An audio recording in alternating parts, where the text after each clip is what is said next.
What's going on, everybody? How are you?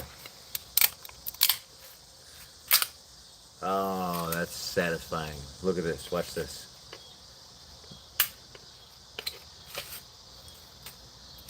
See this. Let me switch you around here. Try to go at this at a different angle. Maybe this angle here. Maybe this angle here. Is that better? Stop moving. Watch this. Now, one of the most satisfying parts of 3D printing, right here.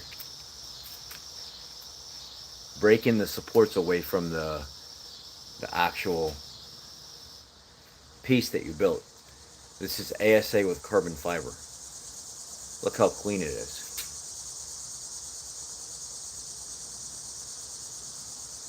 I've got this stuff down to a science pretty much. Now here, watch this. Ah, the entire support off in one piece. This is trash, waste. Here's the part that I needed. Let me show you what it's for. When you can do that, you know you've got it dialed in.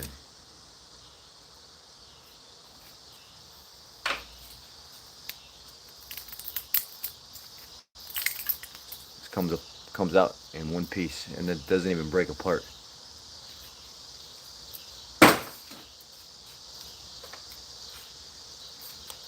Now, I've been working on something that I haven't shown you guys yet. Let me flip this around here. But I'm going to reveal it now.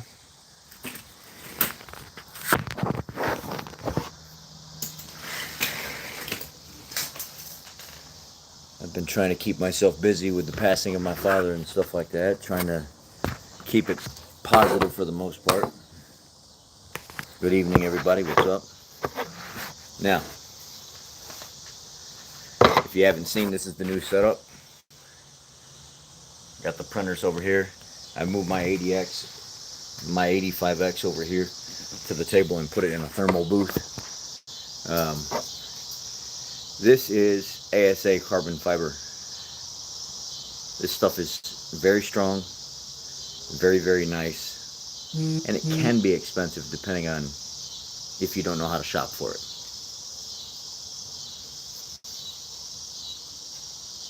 I'm still getting it all set up. I'm still organizing things. I was up until actually I went to bed at a normal time last night, but the baby woke me up at 1 o'clock in the morning. I started thinking about my dad, so I came to the garage to kind of sit down, and I won't lie, I came out here to be by myself and kind of let it out, cry a little bit. I miss my father. This is all still new to me, trying to figure out how to navigate life without him being there, without being able to pick up the phone and hear his voice. So I don't want to break down and lose it in front of the girls. So I come out to the garage by myself, and I will do my grieving and stuff in private. Anyway, enough of that. This here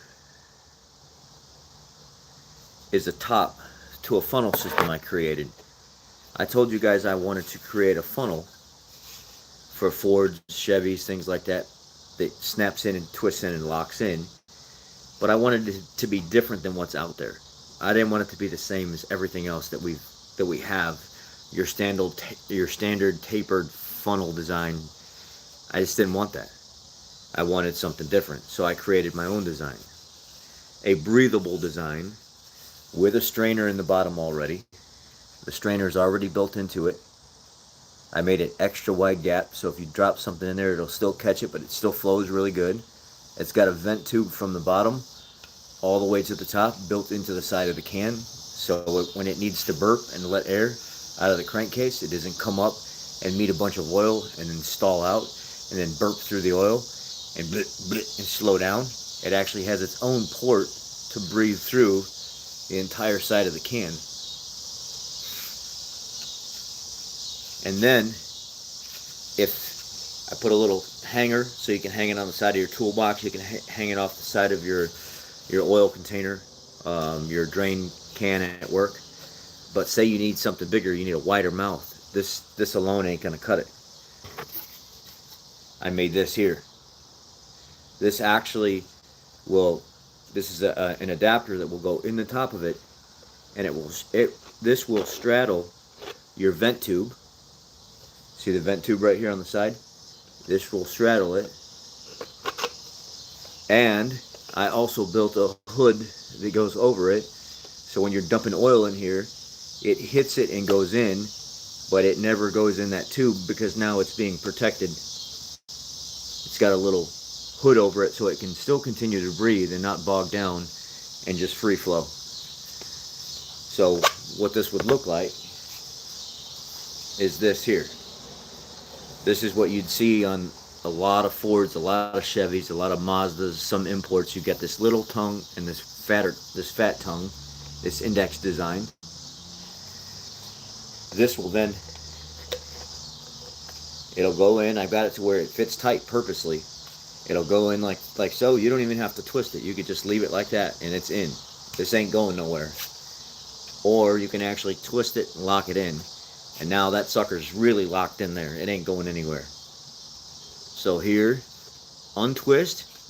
Listen, if you can hear it without the cicadas. You can hear how nice and snug it is. It's not super snug, but it's snug to where it's not falling up.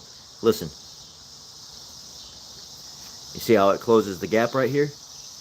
I got it perfect to where it comes up and it just barely sits on the surface and closes the gap. I purposely did that. I handmade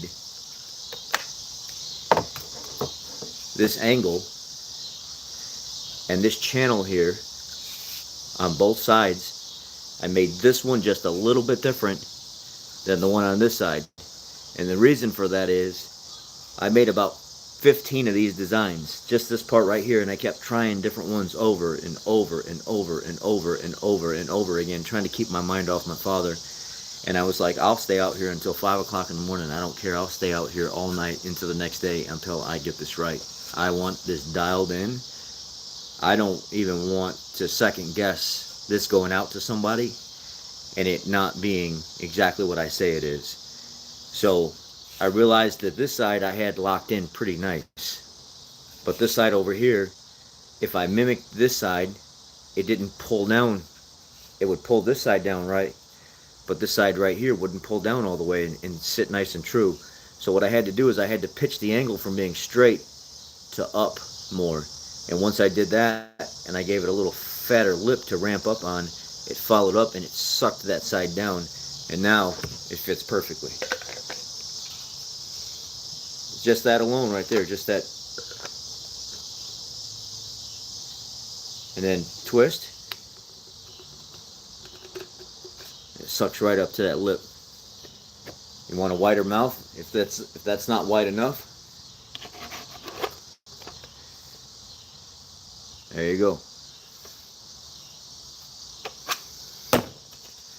I can make this a little tighter. I figured you guys wouldn't want to fight this. If somebody wanted to buy this, they wouldn't want to fight this, so they'd want to just put it on there and then dump the oil and go. What I can do is I can beef this up just a little bit, make it just like a 0.1, 0.2 millimeter thicker, so it's got a little bit of a snug shape to fit in there. But that already is just barely dragging. I don't want to fight this, you know. If I'm normally something like this alone, if I get a funnel that wide, I don't need something this big. This is just overkill. But there's a lot of people that they want options. So I was like, you know what? I'll make the option. I'll make the adapter top for it. If they don't want it, they can take it off, throw it back in their box. They ain't going to break it. It's made of ASA material with carbon fiber.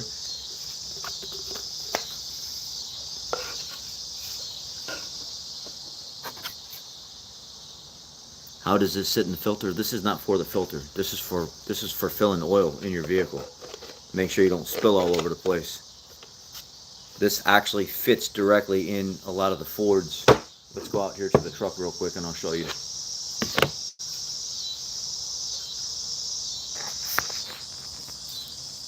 So what I did was I made this for a lot of the, this will even fit some of the this will fit Mazdas, Fords, Chevys. It will also fit, I have another design that will fit Subarus. It will fit just tight enough in the Subaru inlet to where, but let's go out here to the Ford and I'll show you real quick how this fits. And then what I'm actually going to do, tell me what you guys think about this. A lot of these guys with these Fords that have the, they've got the oil cap that sits off to the side. They don't like that. They don't like the angle that it sits on, and they want it changed. So what I did was I actually created a prototype, and I can't release it right now because I'm not done with it yet, and it does work.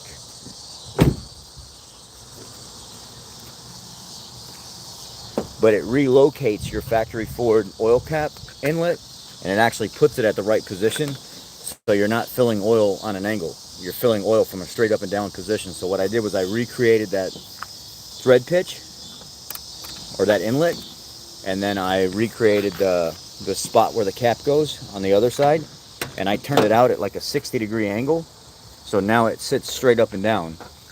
And here, let me flip this around.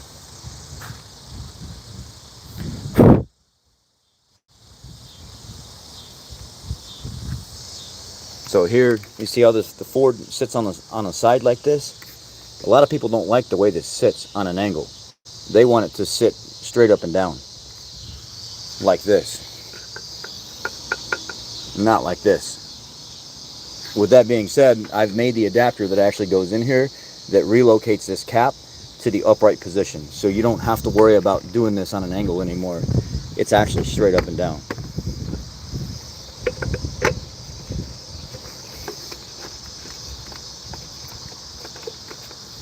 There it is. It's just locked in right there.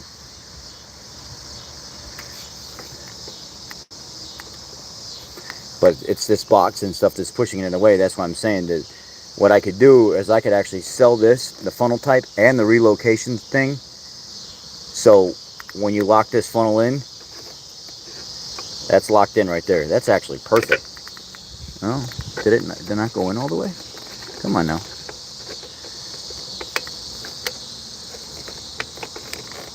There it is. I just needed to push harder. And now it's locked in all the way. But what I want to do is I want this to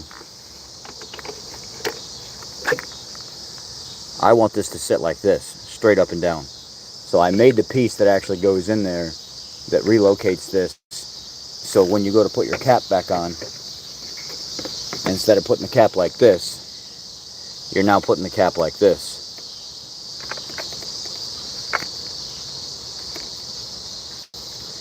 And there were people asking me, since you're doing the 3D printing stuff, can you create a funnel that specifically fits in the Fords? It's not some little tiny dinky thing that they have on the free CAD software all over the place. Answer to that is yes, I can. So I came up with this.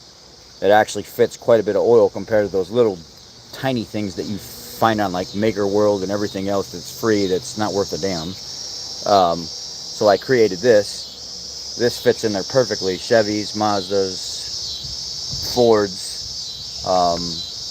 and then if you needed a bigger inlet, I created the adapter that goes. I don't know that I've ever seen a funnel with a vent tube down the side of it, so this thing can burp as you're actually filling. So if you start to put too much in it, it actually has its own breather port to where it can actually breathe back out itself and continue to free flow. And I built the inlet, or I built the screen in the bottom of it, so if you drop stuff in there, that's a 4mm thick screen with 2mm gapping in between. That's not gonna break. You can drop this thing over and over and over again. You ain't gonna break that screen out of there. You're not gonna drop anything in there to break that. And I molded it around that tube to where it locks the tube in, and it locks into the side of the housing as well. So it's not just some like chintzy little thing that, you know, let's see if I can trying to get a better shot for you guys here. Use the light, the natural lighting is But I'm going to do this in whatever color you want, basically.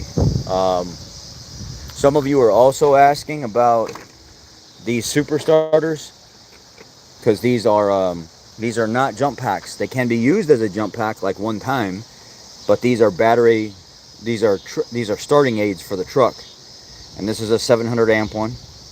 Well, they actually came out with the BS 300 and the BS 400, and they sent me both of them. And the diesel guys were like, once you get that BS 400, we want to see what that looks like, because we require a little bit more amperage to start with the size of our engine and stuff like that. And sure enough, when they came out with that BS 400, that's 1100 amps of starting assist on the hit. Right off the hit, you can have up to 1100 amps versus the 700 that's for smaller engines, but it's been working perfectly fine on this Coyote. So when I showed them that this actually works on this Coyote, and with a good battery, it only releases about 350 amps. With a bad battery, it was releasing about 450 and still had a reserve of between 250 and 300 left.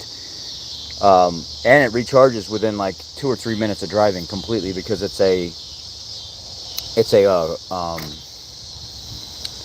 what do you call it? It's a capacitor setup. It's not like a NiCad or something like that, or it's not like a battery cell or whatever that has to sit there and just charge and charge and charge. It's a capacitor setup that stores energy and releases it quick. So it actually builds its energy back up very quick as well. And this has been on here all through the winter, all through the summer and stuff now. This thing has never quit, and it makes this truck start extremely easy compared to not having it on here as well, which extends the life of this battery and makes the battery's job a lot easier, and takes a load off the charging system to replenish what's in the battery, because it's using what's stored in this super starter versus pulling a load on this battery as heavy as it is. Well, when they came out with the BS 300, they sent that to me and the 400 at the same time. I just haven't had a chance to do a review on it. What I want to do, though, is I want to take this off, and I want to build a custom box that mounts these. I was going to try to work something out with Ansel and say, hey, if I'm going to promote your guys' product because I really believe in it, why don't you let me build custom boxes that actually will sit off the side of the battery and hold these things properly, versus this zip tie setup that you guys give people. And when I do that, I'll promote your product, but I'll sell the custom box that goes along with it, and you guys don't come after me for it. Leave me alone, let me do my thing, so I can provide a good product for the automotive community, but let me do my thing in supplying a storage device for this that can actually store this properly, instead of zip tying it to the battery or whatever, which is not a big deal anyway. But anyhow, so I will have a riser for this. I'm working on releasing it with sometime this week. I'll have a riser for the F-150 oil cap to relocate it from being sideways to now it'll actually be located straight up. And then after, I think 2015 or 2019, it changed to the smaller cap. So I'll have to get some dimensions off the guys.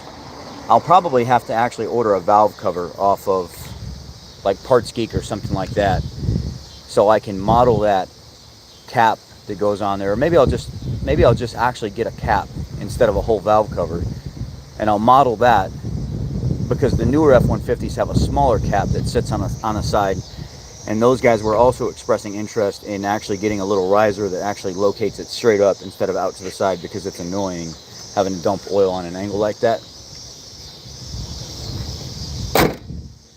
So I got this girl all cleaned up over the weekend, came out, washed her, scrubbed her down. She's about to go to the shop and get the transmission put in her, and I'm going to get back to driving this thing again.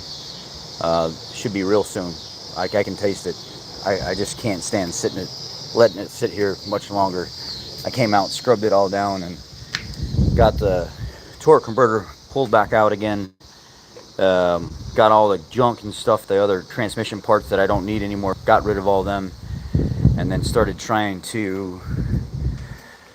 I've still got some organizing and stuff I got to do. I took all my filament and stuff that was on that side of the garage, and I moved it all over here to this 9,000 pound Husky shelf.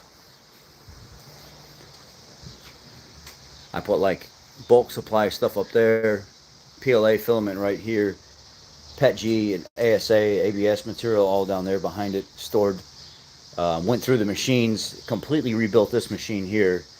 It's got a new extruder, new hot end, new eddy sensor. Pulled the back off of it, cleaned the back out of it entirely. This P2S is actually, it's rolling hard. So this thing, it's like a brand new unit now. The reason I did that is I was printing some nylon, and I've been experimenting with new materials like this here. You would think that this is a standard material, but this isn't. It's an automotive grade material. You'd either think it's ABS or ASA, but it's not. Do any of you know what this is? Can you tell by the way it's printing how it doesn't smooth out? You can see the layer lines and stuff. But it's clean. It prints very, very clean. But can you tell me what material you think this is, if you know anything about 3D printing? A lot of people, even that have been 3D printing for a long time, would never even guess what this is. No, it's not polypropylene. Polypropylene is, it's, even though it's engineering grade, it's common, not common, but it's a known filament. This is not a known filament.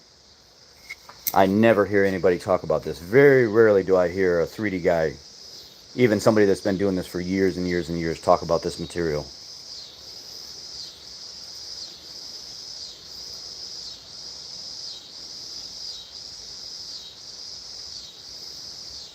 You should make a smaller angle version with a vent that you can just leave on your truck.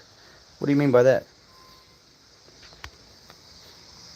No, there's no carbon fiber in that. Surprisingly, this has zero carbon fiber, even though it looks like it's full of carbon fiber, and there's no carbon fiber in this at all. Zero.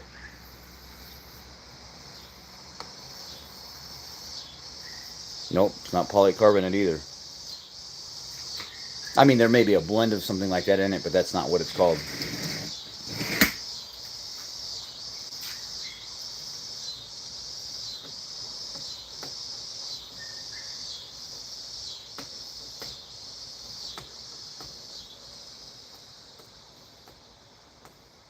I didn't even know about this stuff until recently, until like a month ago, 2 months ago, and I started looking into it, and I was like, huh, I think I should start printing with this stuff. It's a cross here. I'll tell you what it is then. Hey, what's up, man? No, it's not Peak. I wouldn't be able to print Peak on any of these printers. These printers can't get hot enough for Peak. As far as I know, I don't think these can produce enough heat chamber-wise and nozzle-wise to actually print Peak appropriately.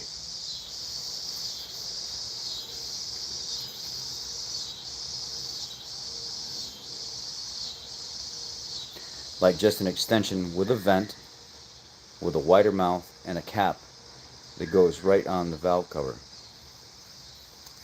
Like on the factory, why would I vent the valve cover? It's got a PCV system that does the recirculation for you, even though PCV can be a little dirty. Once you start messing with PCV and you start routing it a different way than what it's intended, especially on a factory setup with no tuning involved, and you're venting what is in that oil, that valve cover area, to atmosphere, you're messing with how the PCV actually functions as well, which can potentially cause like PO4DB codes and stuff like that to set.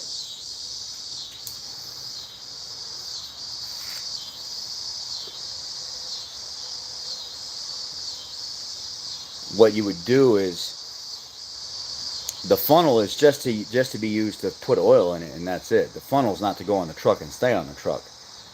What I'm doing with the little riser piece is I'm just relocating the cap from being on an angle to being straight up and down. The little riser just snaps in and moves your oil cap like this instead of like this. That's all it's doing.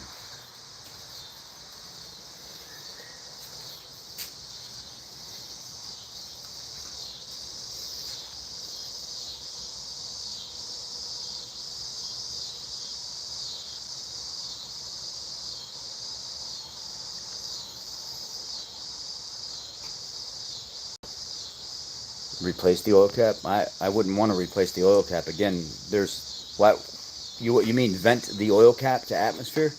I'm not sure what you're getting at.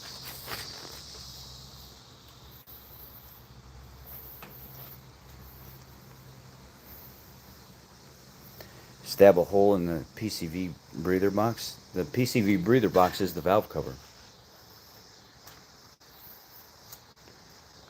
Do you have those funnels that will accept a 5-quart oil jug that will securely fit the oil intake holes? You mean like the jugs that screw over the 5-quart things that you get from like Walmart? So if you're trying to put some oil back in it, you just screw the funnel on the jug, and then that funnel now becomes a stationary funnel that's on the jug, and you just dump the excess oil back in the jug.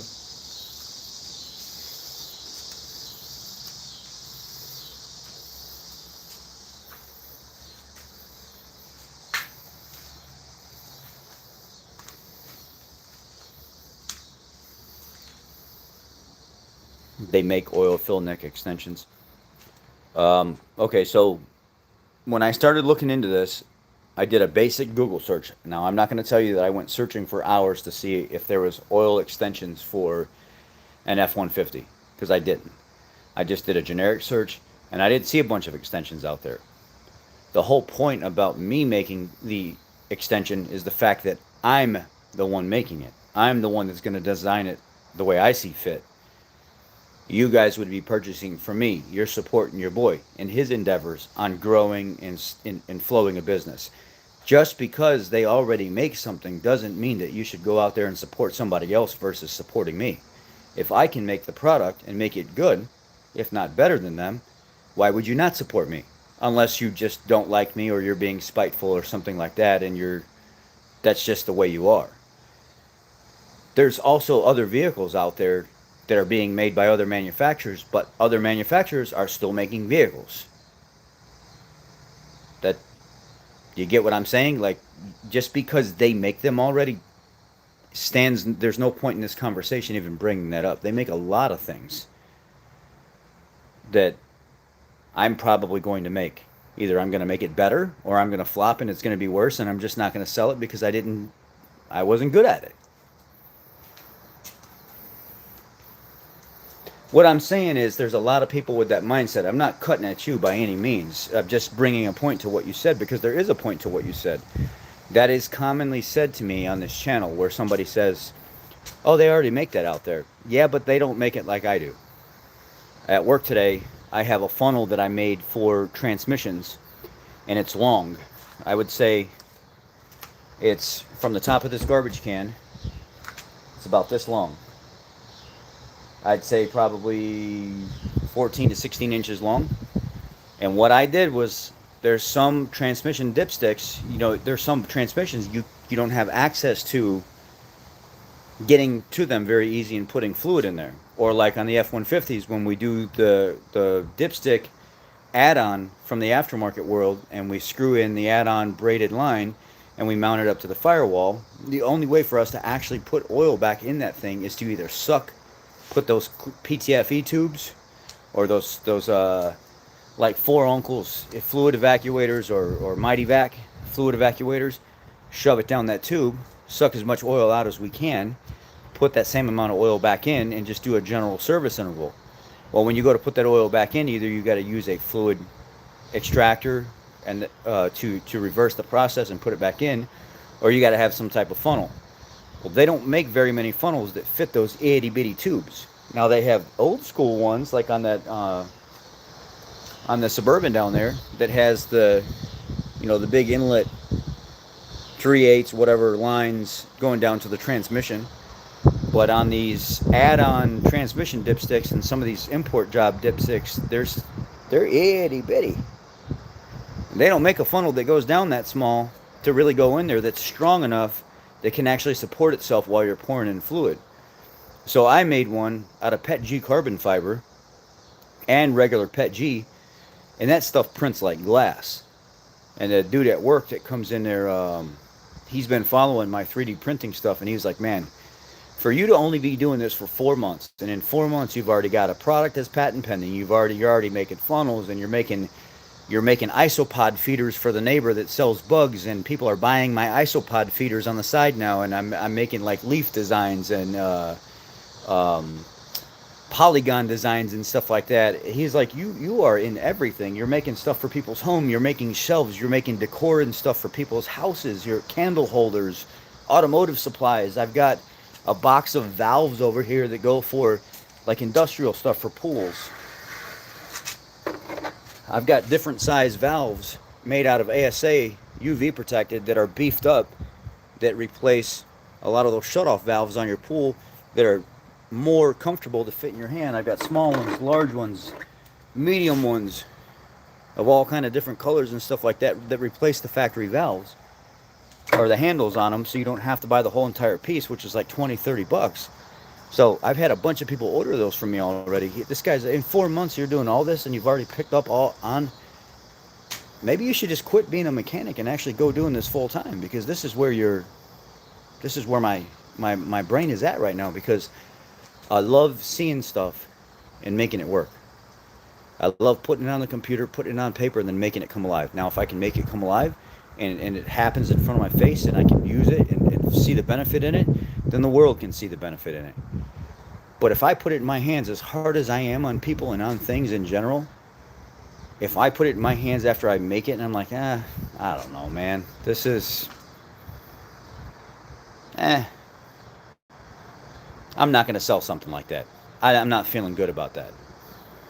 That's not something I can get confident and be behind. So it's,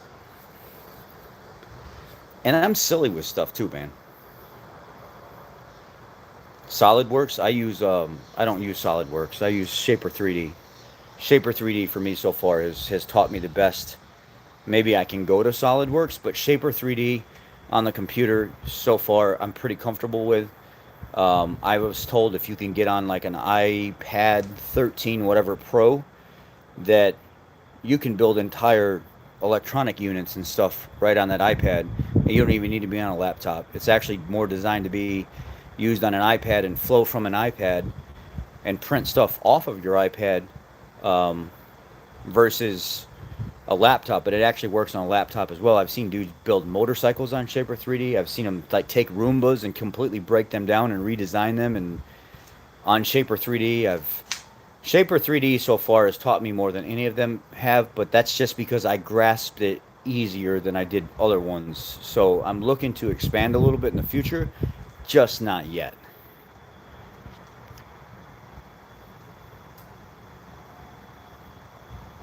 Talk to you. Appreciate that, Anthony.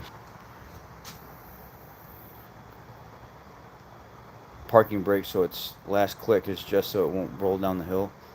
Is the cable going bad? I have new brake pads all around. It's not necessarily the cable's going bad. There's a couple different things that can happen with that. You could have a bunch of rust buildup that's actually taking the bulk of the force, that when you go to pull on that cable, it's pulling against that rust and stuff as well, and it's not really pulling on the cable like you think it is. And then it pulls through the rust, and where it's like all rusted up, and then kind of pulls the cable a little bit. Now, if you can see the cable, if you can go inside and pull the handbrake, and from the moment you start to pull the handbrake, hey, I'm pulling right now, and you let somebody look in the back, or you go look in the back when you say, as soon as you start pulling that, let me know. I'm pulling, I'm pulling, I'm pulling, I'm pulling, I'm pulling, I'm pulling, I'm pulling, I'm pulling, I'm pulling, and give me that command the whole entire time you're doing it. And then I can watch that cable based on the noise that's coming out of your mouth. I'm pulling, I'm pulling, I'm pulling, I'm pulling, I'm pulling. Okay, so the cable probably is stretched at that point or needs to be adjusted. But if you're saying I'm pulling, I'm pulling, I'm pulling, I'm pulling, I'm pulling, I'm pulling, and the cable's not moving at all, it's bound up somewhere. It's either rusted up and bound up somewhere, and then once you get to the end, it probably pulls just enough to pull some tension on it. So either it's a rusted cable that's about to snap, or it needs to be, there might be an adjustment for it. Sometimes there's a bracket underneath that comes through the center of the car, and it's got two nuts on it or a single nut, and you can adjust that up and take the slack out, so whenever you go to pull that, it pulls the cable much quicker. Or it's stretched and it needs to be replaced. Just all depends.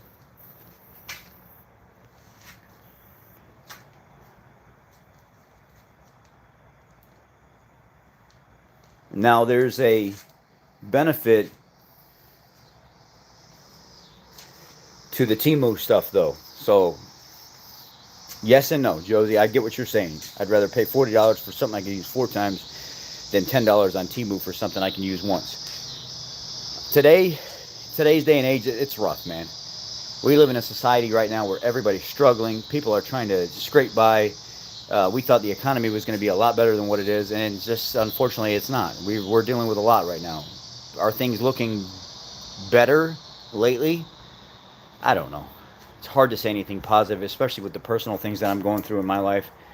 Um, but we're not doing so hot. You got to make ends meet where you make ends meet. You think I got this split level AC? I've got AC now in my garage and heat. Do you think I got that off of a local store somewhere that's going to probably charge me $1,700 plus? No, I didn't. You know where I got that off of? Temu. And it came pre-charged. It came ready to hook up. Really nice parts. I've got heat and AC in my garage now. I spent $375 on that unit. The entire unit shipped to my house, paid no shipping for it. Showed up in a few hours. A friend of mine that work on his fleet vehicles had that thing installed, ready to go. The next day, a couple days later, I hooked a vacuum pump up to it, pulled it into a vacuum, let it sit for about 30 minutes in a vacuum, broke the lower valve loose, and it charged the system on its own. Pulled the vacuum pump, obviously pulled it off before I let the charge into the system, or at least shut the valve before I let the charge into the system. And I've got beautiful heat and AC. Controls the humidity and stuff in here. I've got AC that cools this garage down in a matter of like 15-20 minutes. And then I can just turn it down as low as I possibly can and it maintains it. If I went to a local place and got one of those units, it'd probably cost me $1,600-$1,700 plus. And then I'd have to have a guy come out for $700 or $800 probably install the thing. In today's society, you got to get by with what you can get by. I'm not saying Temu is the answer, but what I am saying is you can find some really good deals on Temu if you learn how to shop. And what I mean by learn how to shop is not going on there and just finding something and selecting it and buying it, because you might get scammed. You might get a total trash product. What I do is if I'm interested in something on there, I go on there and I click on the thing like I'm going to buy it, and then I add it to the cart. But when I add it to the cart, I hit the drop down underneath it and I go to the actual seller or warehouse. Sometimes that seller or warehouse is right here in the United States. Sometimes it's in China. Sometimes it's in India. Sometimes it's somewhere else that's not here. And what I'll do is I'll message them directly and I'll say that I have a problem, or I'll make it seem like I have a problem, but I really don't. And I'll message them directly and I'll try to get a hold of them. And before I purchase the product, I'll have a conversation with them and say, hey, I'm a social media influencer. I do a lot of 3D printing stuff. I'm trying to make sure that I'm actually getting, I want to know that I'm getting Philizoo ASA CF15. It's a phenomenal product. It prints almost like metal. Whenever you're done printing it, you tap it on something, it almost sounds like metal. I love the way it prints. It looks extremely clean and it's very, very strong. But I want to make sure when I'm buying this and it is what it says it is. So I try to contact the people and I talk to them first to make sure I'm not getting scammed.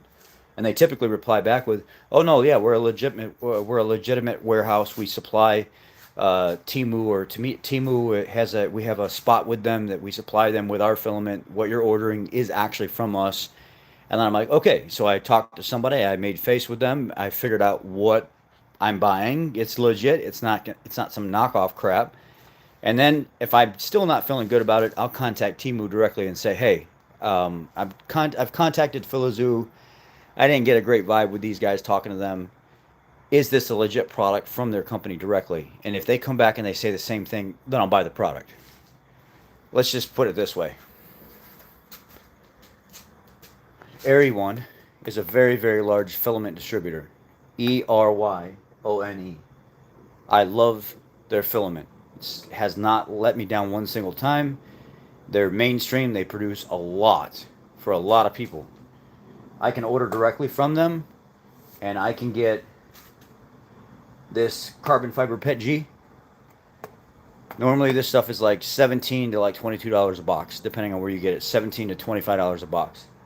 Because I buy so much from them, and because they're so used to hearing me, and I'll go on Temu and I contact them directly and I'll say, hey, I'm going to place an order for PETG carbon fiber. I just want to make sure that I'm ordering from the right site, and I need like 10 kilograms or I need 20 kilograms, and I'm going to mix up the colors and stuff. Am I ordering from the right place? And they'll directly tell me, yes, that is a reputable seller. They sell our products for us as well. We supply them also on Timu's site. You're good. You're not going to get scammed. But I do the homework first before I go do it to make sure I'm not getting scammed. And then I'll buy the product. And I can buy that same box that you can go on Amazon and get, or you can find some local person that says, "Oh, it's American this and American that." No, it's not. It's American distributed. It is not American made. It does not come from America. There's very rarely are you going to buy a filament that's actually made in America. What they do is they'll buy it from a manufacturer overseas or something like that, and then they'll have them box them up in their boxes for them, and then they'll sell it here. It is not American made. Most of it's not American made. There's very few places that you're going to find that's actually made in America. Even like, well, I can't talk about specific names because if I do, then I could probably get sued. I wish I could. I found out that there was a company that was advertising made in America, by Americans and blah, blah, blah, this and that. And I started looking into their company, and I reached out to an engineering friend of mine. And then he put me in contact with a guy that runs like a 30 printer print farm. And I think he's expanding to like 50. He's adding 20 more printers this year at his new location. And he's like, that is not American filament. It's Chinese filament. They make it for them, and then they repackage it in some fancy American-looking box or appealing box to Americans, and that's what it is. That's 99.9% of the stuff that we actually use on a daily basis is made in China or somewhere else in the world, and it's just assembled here in the United States. So people get all tied up in a tizzy and stuff about not in the USA, not made in the USA. Well, our cars aren't even made in the USA. They're American cars, so it's or completely made in the USA. So I'm over the whole made in the USA thing because very rarely are we going to touch something that's made in the USA unless it's coming from our farm, out of our ground, and it's our compost that we mixed up and our nutrients that we put in the soil. It's not 100% made in the USA.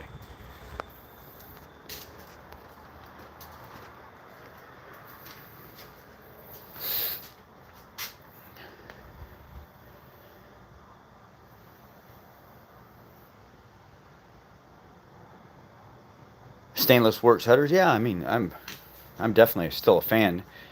The problem is when you get those headers installed, they don't tell you that you really do need to tune your truck. When you go from a not really restrictive exhaust system, but a much, much, much more free-flowing exhaust system to a really, really, really big exhaust, you got to get the truck tuned or you're not optimizing the truck. So my next step now is to contact 5-Star or somebody like that or whoever it is and kind of tell them what I got and see if I can order a custom tune for this truck, because I'm not maximizing the use of those headers. I've noticed maybe it was the placebo effect at first, that after putting that Stainless Works headers and stuff on there, it seemed like it was really peppy.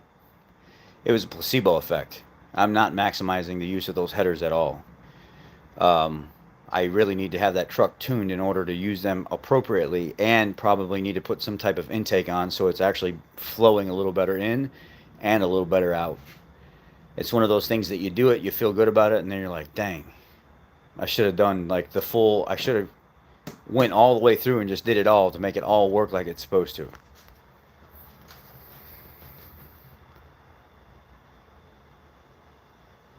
Yeah, if I had to do it all again, I would have left the factory manifolds on there, and I would have done just a catback exhaust system, just so it sounds real clean. Right now, I've actually got to get under there because one of the clamps on the passenger side, where it kind of comes together and then goes back, where it goes from 2 into 1 back into, from 2 into 1, where it goes into 1 back, that clamp is loosened up a little bit, and it's appreciate the super chat, man. Thanks. It's doing that little hissing sound. It's not quite what you want, kind of thing. So I don't know if you guys have got much experience with printers or not. This is the 80X or the 85X from Flash Forge. Now, I watched reviews on this a little while ago, and people were like, "Oh, the software sucks, and it's having all kinds of problems, and it keeps stopping when it's like 75% printed and done, and blah blah blah blah blah." No, this thing is a little monster. This thing is a little freaking workhorse, man. It's only got a 220 build plate on it, but it's like solid metal.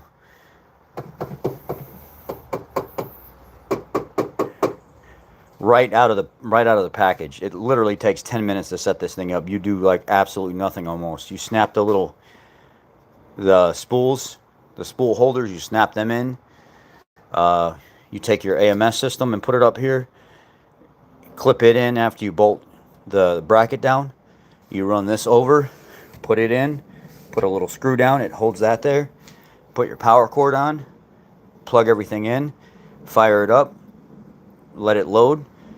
After you let it load, well, actually you take the 3 screws out of the set points before you do all that. But anyway, after you let it load, you go through a calibration process, hook it up to your internet and stuff like that, and this thing it's ready to roll. Literally 10 minutes setup out of the box, 15-minute whatever calibration process, ready to roll, done, finished. You can't do that with any other printer that fast. It's not going to happen. So I think the next one I want to get is either the Creator 5. It's got the individual. This still has some waste. I built a custom chute on the back of it that actually collects the waste. It still has waste. It has to purge between filaments, but it only goes from the filament being here, then backs up right here, then the next line goes in, then backs up, and the next line goes in. So it only travels this little distance, where those machines have to travel from the printer all the way up to the AMS and then all the way back down again, and that takes time over and over and over again. So this prints extremely clean right out of the box. First calibration, almost flawless. It prints ABS, ASA, prints all that. But it's hard to do that unless you get the chamber and stuff. There's a chamber that you can build and kind of put together that goes around this whole entire thing. I didn't want to do that. I wanted to use this the way it is, but I also wanted to utilize this cabinet, this thermal cabinet that I had, to not only print engineering grade material. I needed to heat up the cabin, keep this free from air and wind and stuff getting to it, but also at the same time I wanted a light, so I've got a light up here. I'm going to put a camera on it because they make a camera system for this as well. I've got a Sunlu S2 base. I pump dry air into it, and as the dry air is pushing into it, it's actually drying out the filament, and I can monitor my moisture content in here. And as the dry air is pumping into it, it's pushing the air back out the vent, or I can hook my second hose up and let it suck it out into the S2. I can shorten those lines up if I want, but I was kind of being lazy. So this morning was the first time I tried it out, and I did a 10-hour print on it while I was at work today, and it printed flawless. I shut the cabin, turned the heater on. Since the air is pumping back here, it kind of stays away from the actual bed so it doesn't get direct airflow, but it still gets heat inside here and helps everything heat up faster. That will solve my engineering filament problem, and now I won't have to build that big giant enclosure and stuff around it. I'm drying filament. I've got a rack in the back there. So I'm drying filament at the same time I'm printing stuff, and I'm keeping the elements from hitting the printer at the same time. So that's how you solve that problem. That's how you take a cheap $330 printer and make it print as well as a $1,600 printer. Almost. It's thinking outside the box. But anyway, what solves the actual hardware or the software problem with this thing is not, everybody was trying to use Orca Slicer. FlashForge has a FlashForge Orca that's from them. It's their software that they like to use with this. So if you actually go on FlashForge's website and download the FlashForge Orca slicing software and run your models from your CAD stuff through that, this thing never has a single fault. I'm not going to say never, but I haven't. I've been running it a week now, and I haven't had a single issue with it, and it prints smooth. Really, really, really smooth. So I'm actually going to switch some filaments and stuff out tonight. There's a guy that placed an order with my neighbor. He said, I really like the guy's isopods. So I've been building isopod feeding trays for like roly-polies and stuff like that. It's just like a little side gig. I'll show you here. Shut this down. This is on.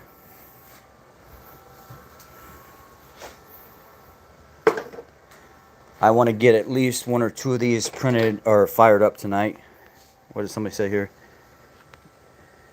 Any ideas? A tapping sound that goes away after the engine and transmission come to operating temperature. Also get a high pitch whine and tapping noises only present when accelerating from a stop. Once up to speed, it doesn't tap. I don't know, dude. I mean, it could be anything. 2016 Coyote with a 6R80. Shit, could be a transmission. Could be. I don't even know.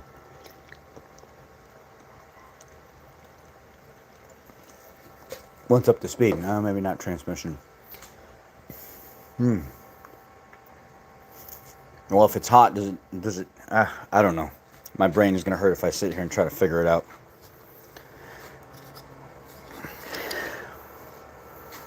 Here, I'll show you how you see how oh no, nobody guessed what this was.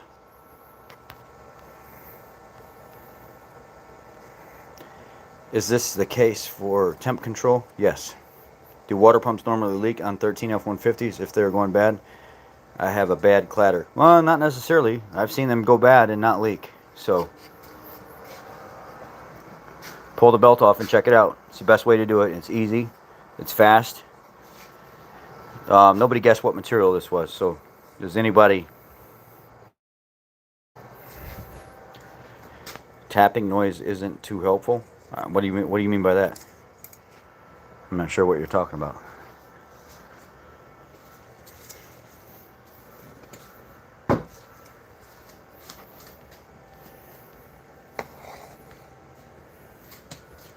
No, it's not nylon.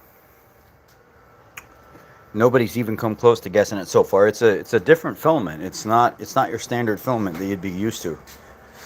It's newer. It's not new. It's just newer. Anybody ever seen one of these? It's a drying cabinet. Probably the worst $200 I've ever spent in my entire life. It was on sale from $350 down to $200.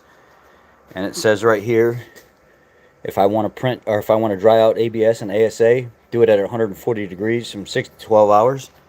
If I put this at 140 degrees and put it on 12 hours and it's got 35% humidity, I'll come back 12 hours from now and it'll barely be at 30%. It barely touches it drying. This thing is way off. It does not do what they say it does.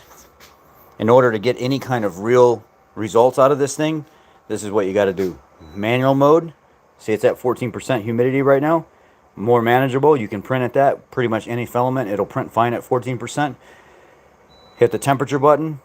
Jack this thing all the way up to like 180, 190 degrees plus. Put it at 180. Way over what it says. Go to the timer. Jack it up to like 8 to 10 hours. Put it at 10 hours. Let it kick on.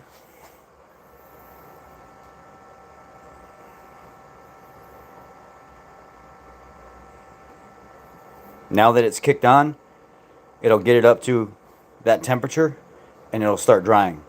You put this at 140, 150, 160, and this number will barely move in a 24-hour period. This thing is defective. This box does not do what they say it does. You got to jack the temperature like 40 to 50 degrees over what that thing says to get the results that you want to get. No, it's so I'll just instead of making you guys guess over and over and over again, it's actually called HIPS. HIPS. HIPS.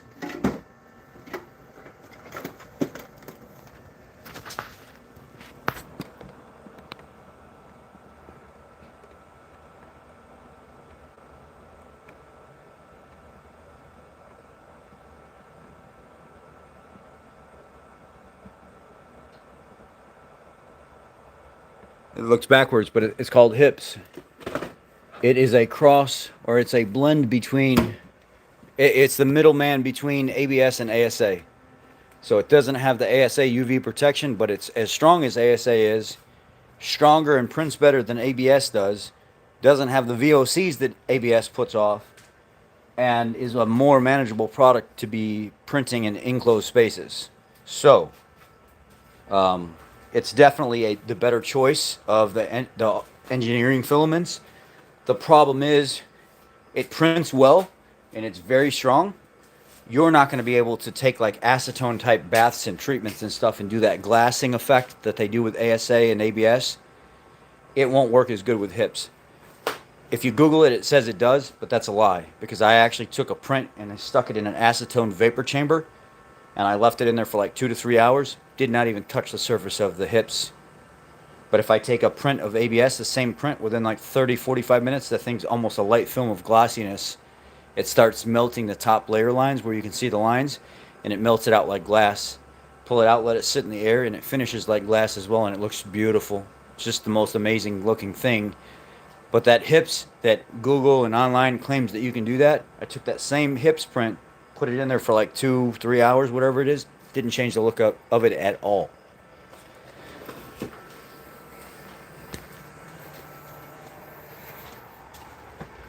That stock F-150 oil tray is such a bad design. Crazy you had to make one actually that actually works, and Ford couldn't. Yeah, I mean, it's I made one for the neighbors. Where's he? The neighbor's expedition. I made the drop-in tray for. I got a whole. I sell probably, I don't know, 3 or 4 a week, if that. Sometimes they'll trickle in from time to time. That whole tray up, that box up there, is full of grays and yellows and whites and blacks, and they sell. They're not super fast selling. I contacted a United States IT company, and I was talking to the IT company, and the guy that he does a lot with like business accounts and stuff like that. The guy was like, "You're trying to rush it too fast, dude. I get that you want to make a name for yourself and you want to get your products and stuff out there, but normally it takes 3 or 4 months before you even get your algorithm out there on Google properly, and that's somebody that's doing this stuff every single day, that's talking about their products every day. It takes 3-4 months plus just to get your name out there and get the words circulating that are coming out of your mouth, and your videos with all the wording and stuff and people talking about you. It takes the better part of a year to really start to get your stuff out there, and people will be like, hey, go to that Ford Boss guy's website and stuff like that. He said it takes several years to really start to get known as a good developer and stuff like automotive products and things like that. He said you're kind of being hard on yourself right now, and you're wanting a big company like ours to come in and evaluate your website and stuff, and you're going to pay a lot of money to have us come in and do it. You need to give yourself some grace and some more time, and just keep doing what you're doing. You're doing fine. Keep developing products, keep talking about it. As you keep talking about it, you're going to keep growing. You're going to sell a little bit here and there. You're going to sell a lot here and there. You're going to go through your ups and downs. And he said you're just kind of rushing it because I told him everything I was going through with my dad and all that, and he says, "Just, you got a lot going on right now, and it's making you feel good when you feel successful, and you're trying to rush. You don't need to do that. Just keep working on your product, keep doing your thing, keep building your stuff that you're building, and people will come around when they're ready. You just got to keep grinding it out and keep doing what you believe in." And I didn't really realize that I was rushing it like that at first, until I started talking to a professional that does this stuff, that helps people build their websites. And this guy was like, you can't go out here and just create something right now and expect by tomorrow it's going to be like everybody in the world's going to know about it. It doesn't work that way. You're going to have a few people that buy it, they're going to talk about it. A few more people are going to buy it, they're going to talk about it. You're going to end up on somebody's channel eventually, and then their video is going to make you a little more popular. Then you're going to be on some bigger person's channel, and then it's going to be like, then those of the people that have followed you for a while are going to be like, man, this guy's been making this stuff and been out forever. What are you guys talking about? It's not brand new. Well, you're not brand new, but you're brand new to them. You got to realize that. And I was like, I never thought about it that way, you know? I'm just always really, really hard on myself. And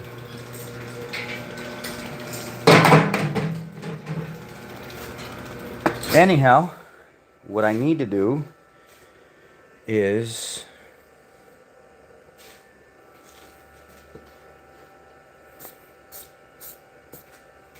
Get some prints going. Oh, let me show you guys this. So, have a good night. Let me show you this real quick. This little bad boy here. This is the Panda. The new Panda setup. This is my P1S. Now I've made my P1S better than my, arguably could be better than my other printers. It's got an ESD nozzle, which is one of the best nozzles that you can put in a printer. It has got billet drive assembly. So does this. Has a billet drive assembly. This has also got a high flow nozzle. This has a brand new eddy sensor, brand new heater assembly for the nozzle. This has a Panda breath setup. Check this out.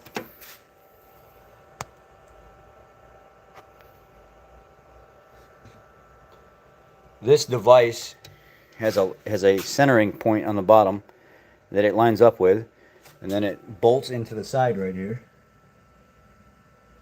And then it's got some thermal foam tape on the back of it, and then I've got the wire run up the back and kind of out the side, and it ties into the main power cord, and it's linked into the internet.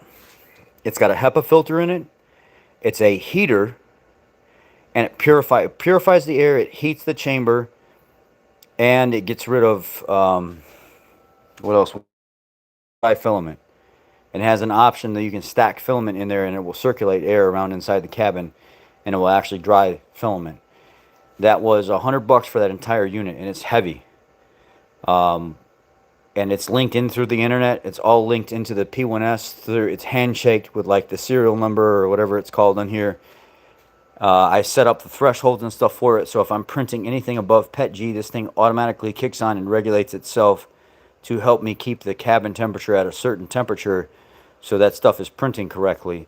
And it is a game changer having that thing in here. Now this P1S, that I could print ABS and ASA before with it, don't get me wrong, now it's to a whole different level. Now I can print like nylon in here, polypropylene in here, polycarbonate in here, whatever it is, or polycarbonate I should say, PC in here. I can print PPS in here, where before I couldn't do that. Now this thing is ready to roll with just the nozzle and the in-cabin temperature control. That's all now automatically synced to the unit itself, and I've got the threshold set up for it. It knows when to kick on and kick off properly.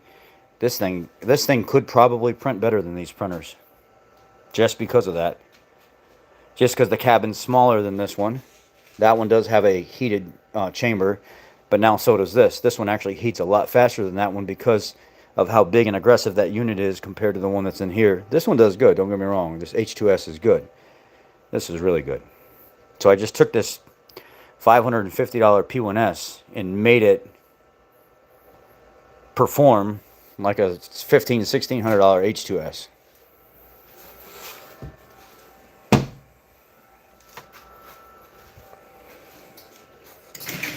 Now, how now, brown cow? Let me see here. I've got to...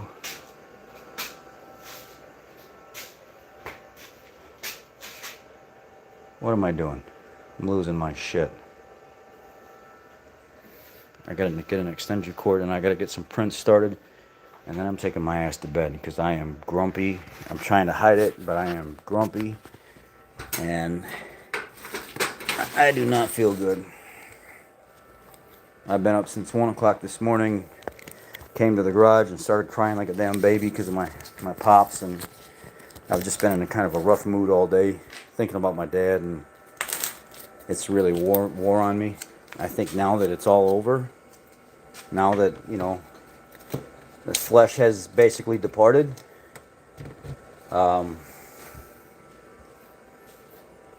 it's just rough, man. It is rough.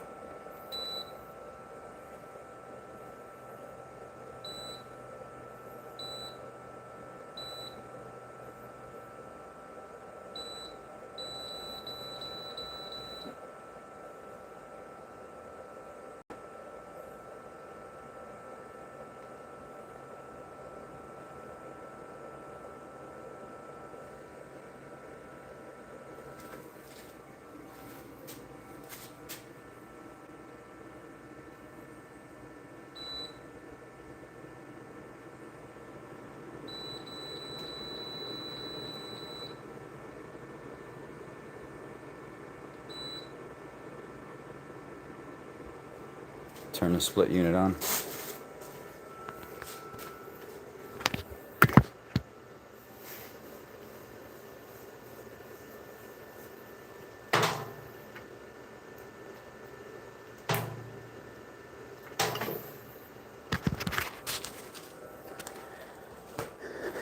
Maybe if I get up and feel good enough in the morning, I'll just get up and clean. Finish organizing and doing what I was doing. I gotta finish getting the shelves all organized over there. Get the shit up off the floor. Finally got all the garbage and stuff out of here. Now I just need to finish organizing everything. But, anyhow. Oh, that AC feels good. That AC feels real good. Now, what I need to do is, my neighbor said that there was a guy that wanted to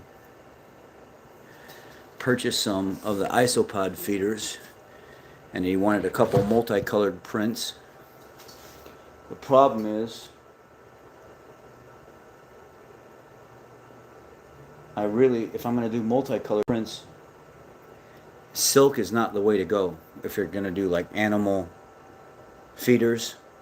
But this guy said he doesn't mind it being silk either. I just don't like PLA silk being an animal feeder. It's harder for them to climb up the sides and stuff, and you really want isopods to be able to climb not only up the little ramp and into their feeder, but you also want them to be able to crawl out, and then if they want to crawl up the sides as well, they should be able to crawl up the sides. But with silk, it's going to be harder for them to do it, which I don't like that. So I'll show you guys here in a second. Just got some little mosquito bites there. I'm like a crackhead itching myself. And if you got any questions, please ask.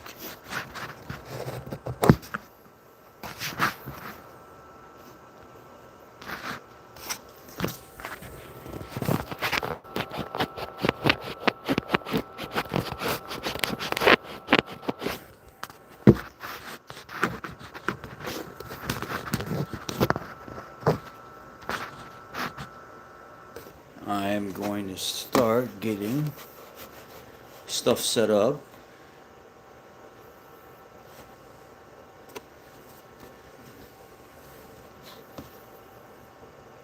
And what do I want to do?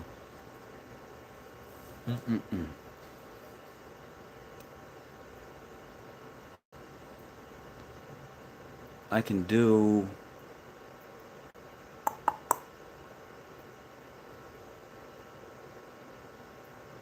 Trying to figure out what I want printed right now.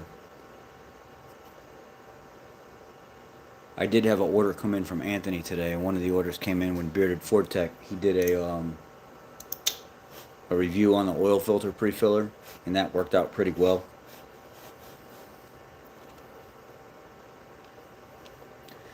Remember this, the supports for this deal here broke away extremely easy, and how I got that is by setting in my supports category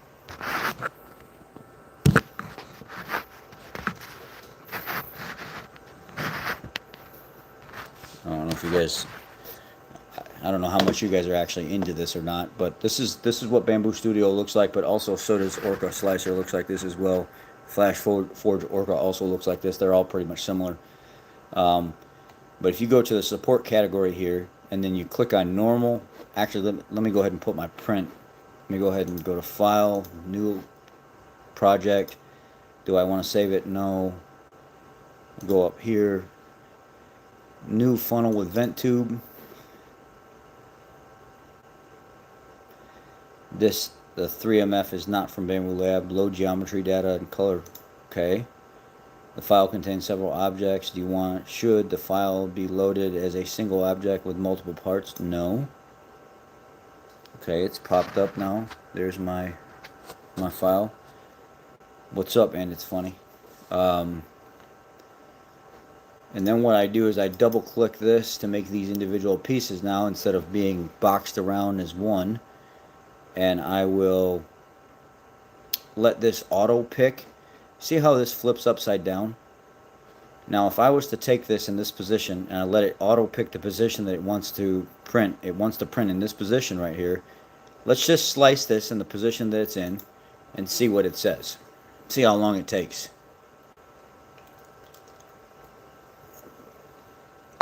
Warning, has floating cantilever. So it says in the position that it's in right now, with no supports, it will print in 4 hours and 52 minutes. Now, if I was to take this print right here, what's up, Larry? How are you, man? I didn't see that you said hi. You ever mess with Prusa filaments or printers? Oh, sorry. I didn't see that earlier. No, I haven't. I heard Prusa's a really, really, really good printer, but a lot of people opt out because of the price of the parts when something does go bad. I don't know that for sure, though. I'm not talking bad about them because I've only heard good things about them. I've just heard it's very expensive when something goes bad. So the same... So it was 4 hours and some odd minutes, right? So if we take this, and let's just say we try to do like that straight up and down, we'll do like a... Let's do something like this angle right here. Let's spin this tray around.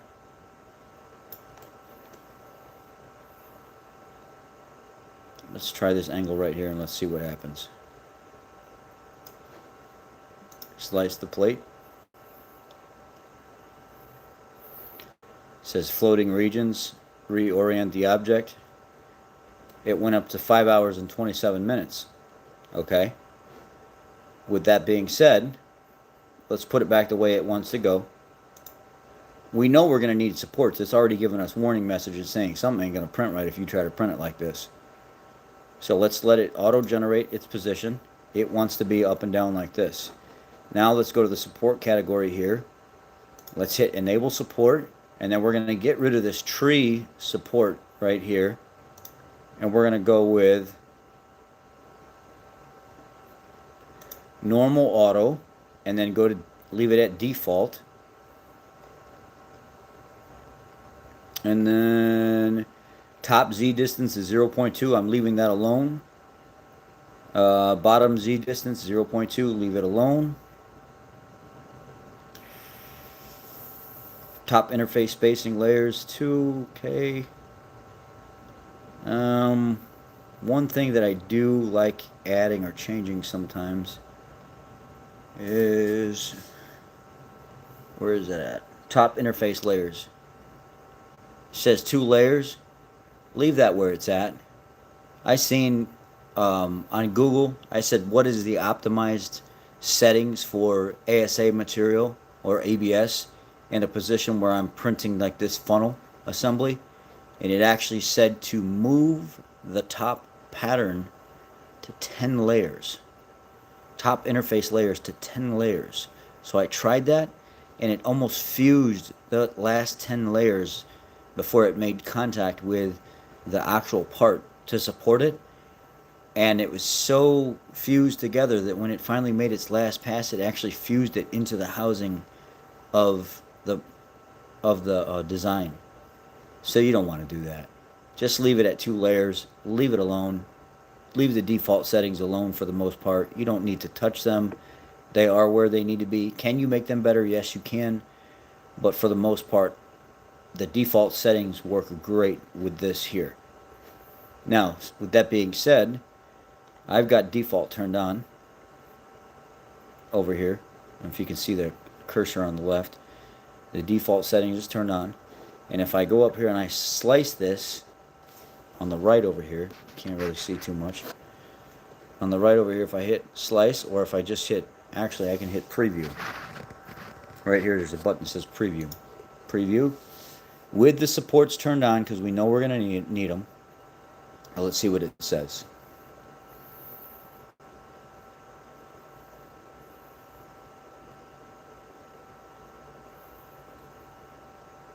It's saying with the supports turned on, this is a 9 hour and 54 minute job. 9 hours and 54 minutes is what it's saying. Can we make this better? Let's find out. If we take this object here and we go back to prepare, click on it, the arrow up here that says rotate, rotate it. The red one here, drag it around to where it's like on an angle, 45-degree angle. Let's just say this here is 90, this here is 0, about halfway in between somewhere, like where it's at right now. We'll just call that a 45-degree angle. It actually, printing at this angle makes this actually stronger because of the way it prints. It's not printing in a circular motion, and it's not printing up and down. So it actually makes it stronger because it actually prints on an angle, and it ties everything together. And it actually makes more laps in certain areas that actually brings the layers in tight. So let's go ahead now at this point, and since we've got it on a 45-degree angle, let's hit preview, preview, loading.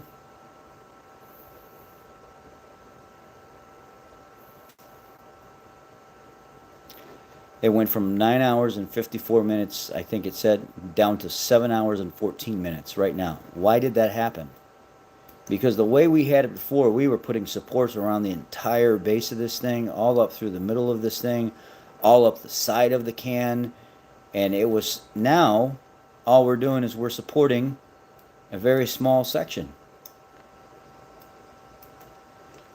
We're supporting just this piece here on the bottom, and then along this the part on it that's on an angle, it raises it up off the bed a little bit, which actually does cause it to print better. You can see the layer lines here are swooping around like this. We can try to reduce some of that, and I'll show you how in a second. And then you're only supporting, there's a little eyelid right here, and you're supporting this ear on the side, the hanging ear. But because of how this is printing now, printing on an angle, it's going to actually make this stronger. It doesn't need as much material to support it as it would have the other way. So, can we make the time go down even more? Can we print this differently? We can, but I don't like when this prints differently. I like this printing exactly the way it is because it leaves the actual, what do you call it? It leaves this in a very clean state when it's done printing in this position. Could we take this and maneuver it in a better way? Let's see. Let's see here. Let's move it this way. See what happens when we just have it straight up and down 90 degrees. That's in a good position because everything here can be printed from there, there. You can print this way, this way, this way, this way, this way, this way, this way. Yeah, so this is in a really good position right here. Straight up and down on its side, like this, is actually a pretty clean print. I might try that. Let's see what it says.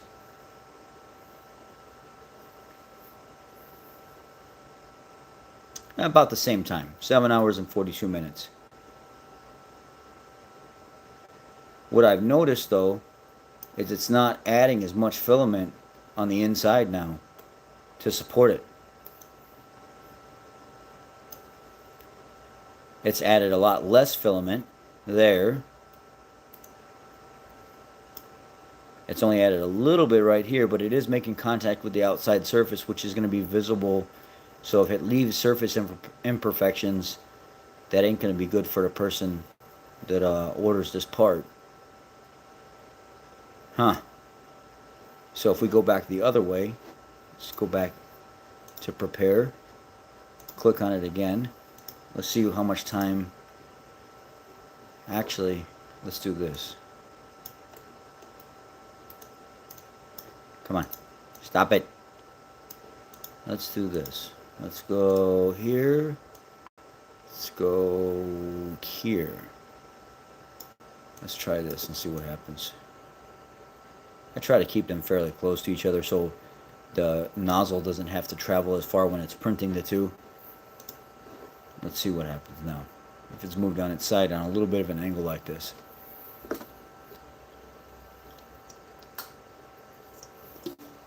There we go. This right here alone, changing it on an angle, just cut down 45 minutes of time. It went down to 7 hours and 5 minutes just by moving it on this angle right here. So, can we do better? Chances are probably not. Let's find out though. You risk time with material. Is the time more important or is the material more important? It's like, it's kind of one of those things where you're like, let's give it a little bit more. Let's see if it reduces the time at all.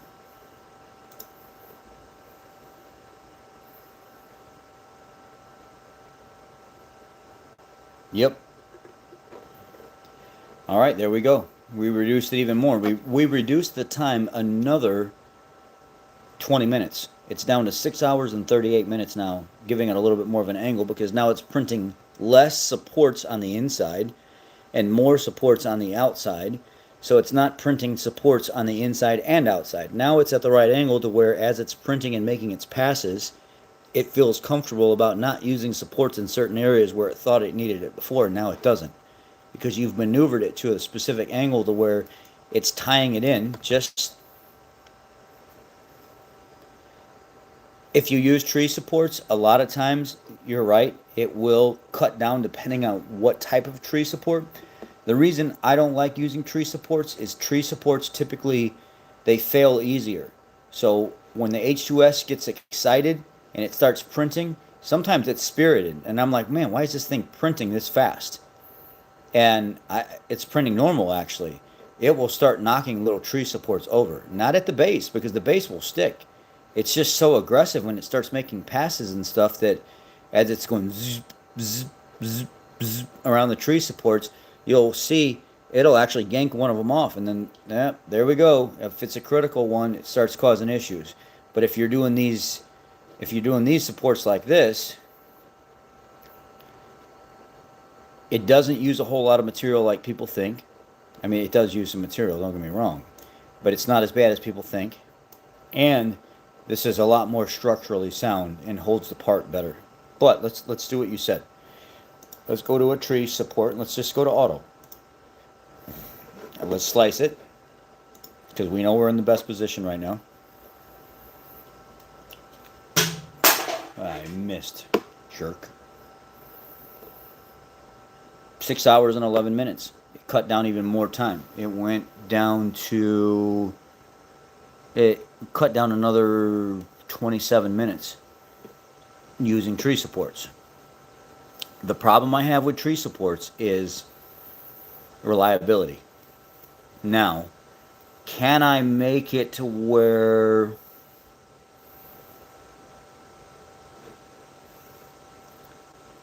I choose the style of tree support so then I don't have as many issues? I normally like using organic because organic breaks away pretty easy. Let me see what organic looks like. Let me see if it adds more time.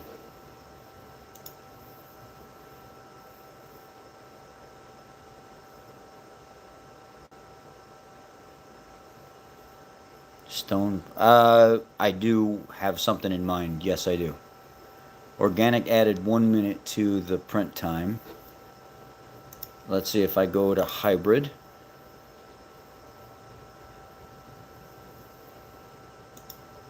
I do have something that I'm interested in injection molding, but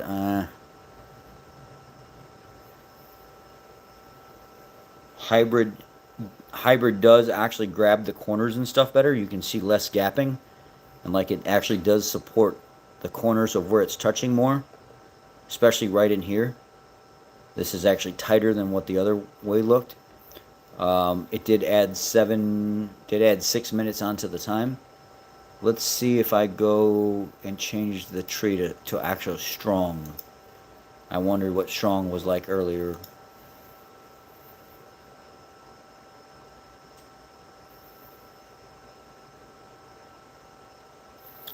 Yeah, it only adds like 8 minutes overall. So strong is not bad. Strong actually makes more contact than any of them. And you can actually tell that the branches themselves are beefier, thicker. Maybe that's my go-to right there. Maybe that's what I should be doing, is pick the strong option and let the strong option be the one that holds it. And then if I do slim,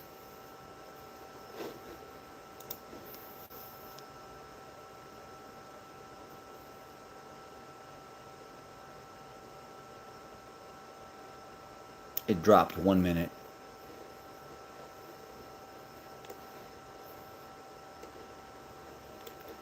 There is a little bit more of a gap in here, you can see around the edge.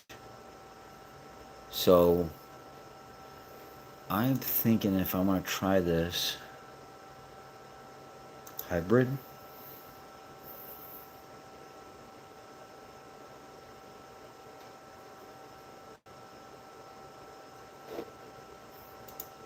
let's see if that works better.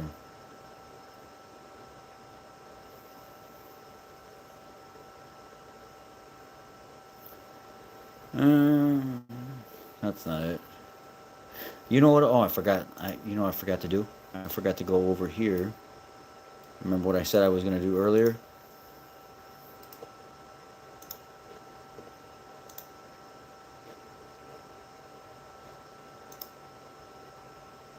I said I was going to bump this up a little bit in size.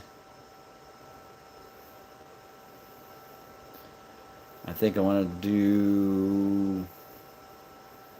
Let's do 41. Let's go up 0.5 millimeter. Oh, it won't let me. Dirty dog.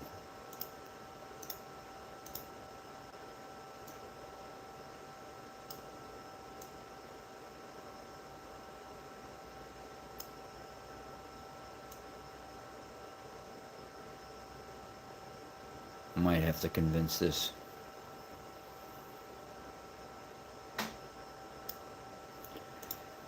It's not gonna let me.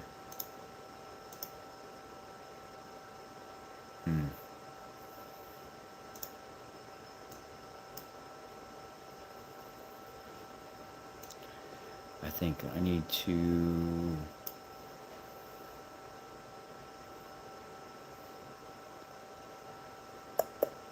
scale maybe.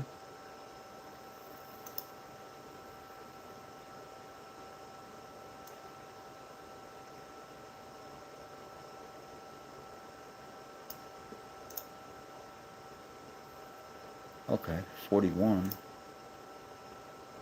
What I'll do is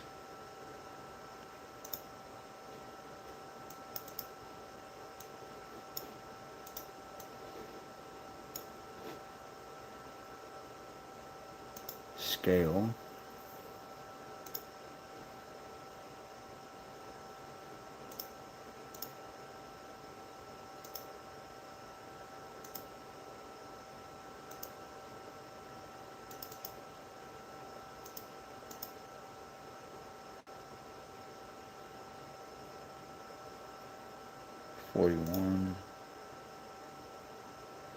I don't like it.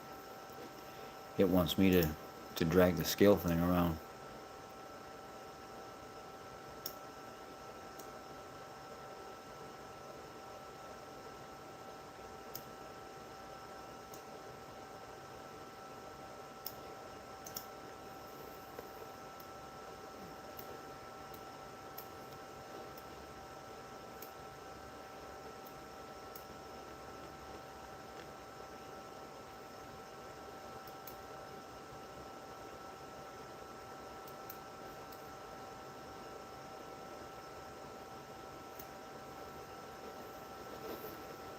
It's not going to let me.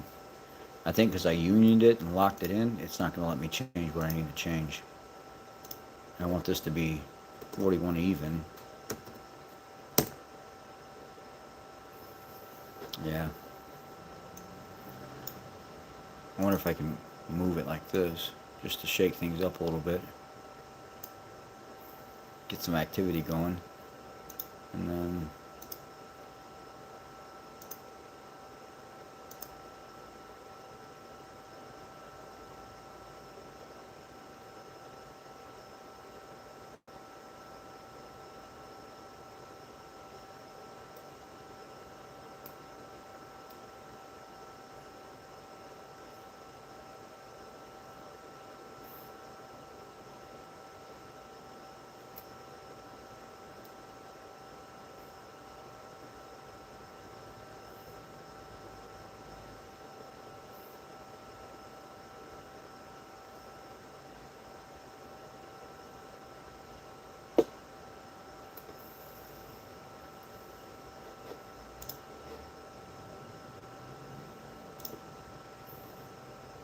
41.3. I wonder if I scale it.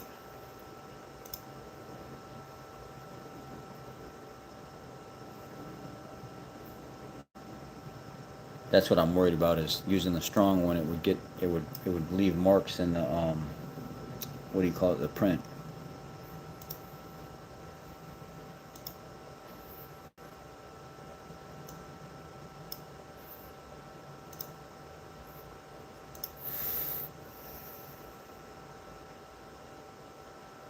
Too much, too much, too much, too muchy.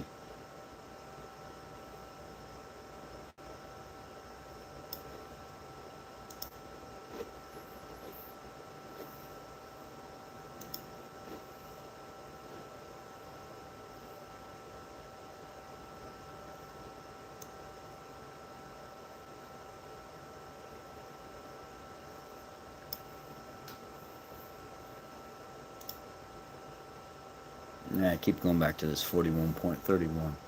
I think I'm going to leave that there and try to print that and see what happens. Just to see. To hell with it. It might be a little bit of a snug fit, but that's alright. What am I doing? What the heck am I doing?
Pet G or PLA? Nah. This I'm not. This is actually, you know what? On this one, you're right. This one I might try to use Pet G. Just Sunluz black Pet G. It prints so nice, man. I love Sunluz Pet G.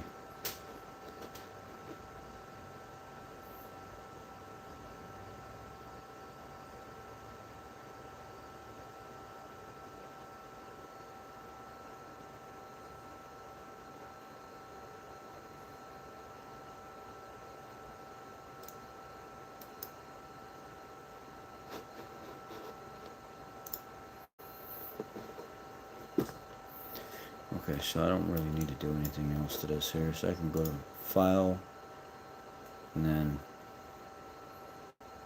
Export to 3MF. Click the new funnel with vent tube. Yes, override it.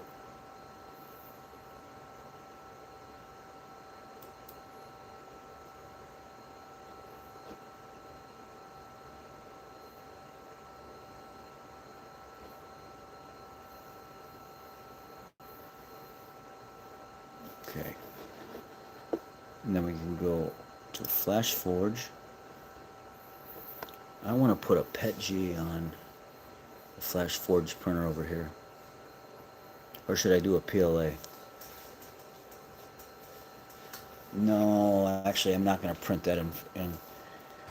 Let's see what I have open. I don't want to open more. I can't. I'll show what I did. I put all my carbon fiber filament right here. Some of my carbon fiber filament, I think. This is ASA CF15, ASA CF15, ASA CF15, ASA CF15, ASA CF15 right here.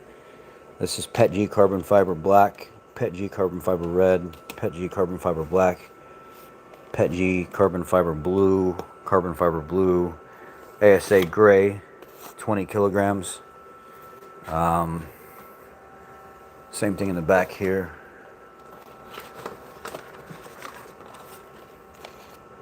Blue carbon fiber PET G.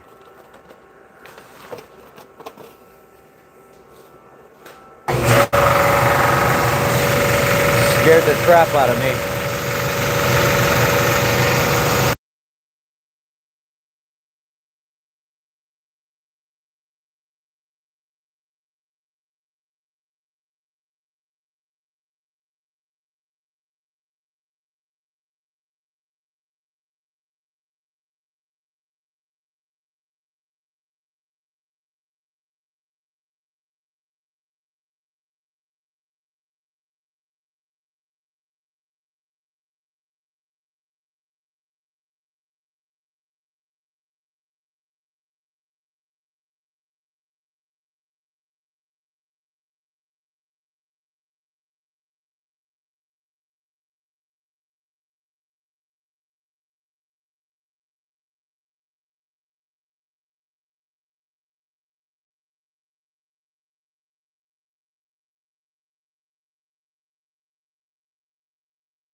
What do I got in here? So that's hips. This is the hip stuff. I should probably put that back away and stop printing this funnel stuff out of that special filament. And then this is... I should just go ahead and take that out of there. What is this? This is carbon fiber. Oh, this is the high... I could actually do some PLA right here. This is the high temp. Oh, you son of a gun. Did you break inside the freaking tube? Did I just do that? Tell me I did that. I better not have done that. Man, I'm an idiot. You know what? I'll do this one. This is the high temp PLA. I probably shouldn't waste this stuff though. It ain't that expensive. Actually, I like using this stuff. It prints good. This is that stuff that's good for like 150 degrees Celsius. There it is.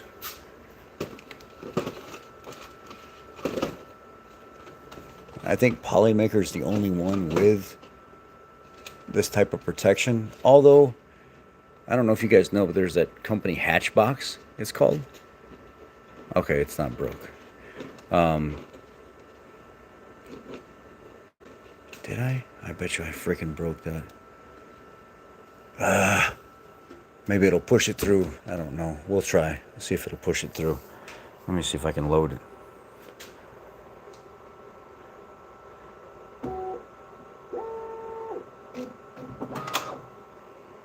If not, I'll be able to push it through enough to where I'll be able to pull it out the back.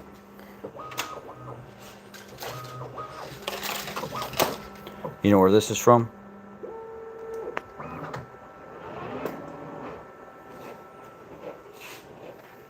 Yeah, I bet you're just going to have a problem.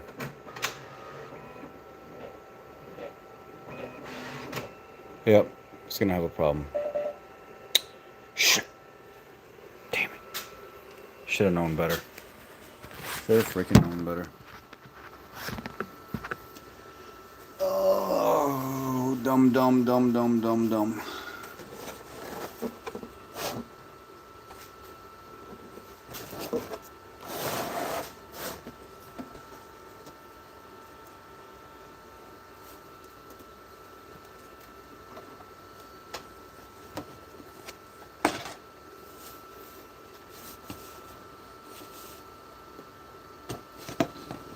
That's all right. I've got this down to to a science though.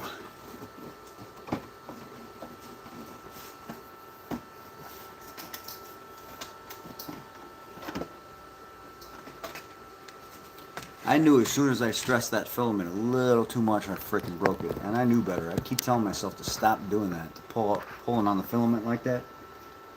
I'm like a little kid that I gotta touch it, I gotta touch it.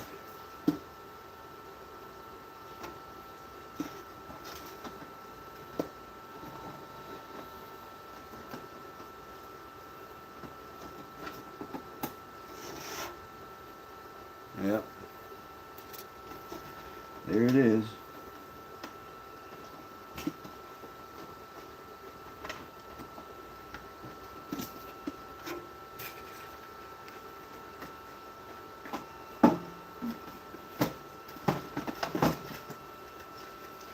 You know what? I don't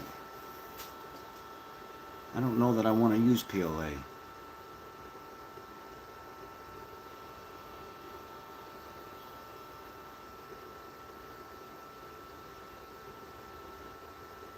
I wanted to use PET G is what I wanted to use.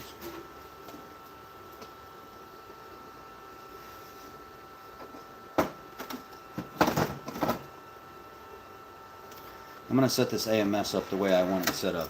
I'm going to put the hips away because the hips probably shouldn't be using special filament like this on basic stuff like that. So I'm going to put this back into its dry box. What brand of filament do I not use? I use everything, man. My main go-to filament is Airy One. A lot of people didn't know who they were at first, but now they're starting. A lot of people are starting to catch on to them. They produce a really, really, really good filament. My favorite overall filament is Sunlu. Sunlu for PLAs, PET Gs. Sunlu is a very, very, very good filament, in my opinion.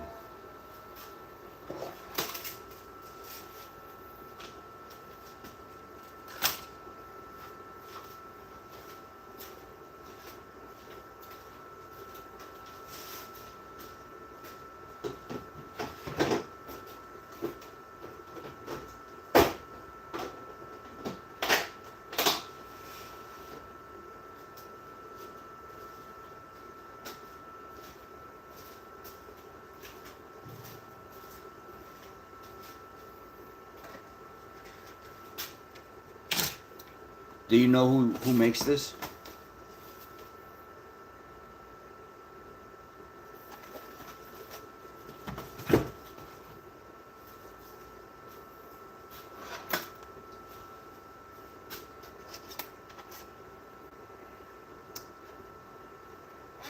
Or do you know where to find that filament at, that make market?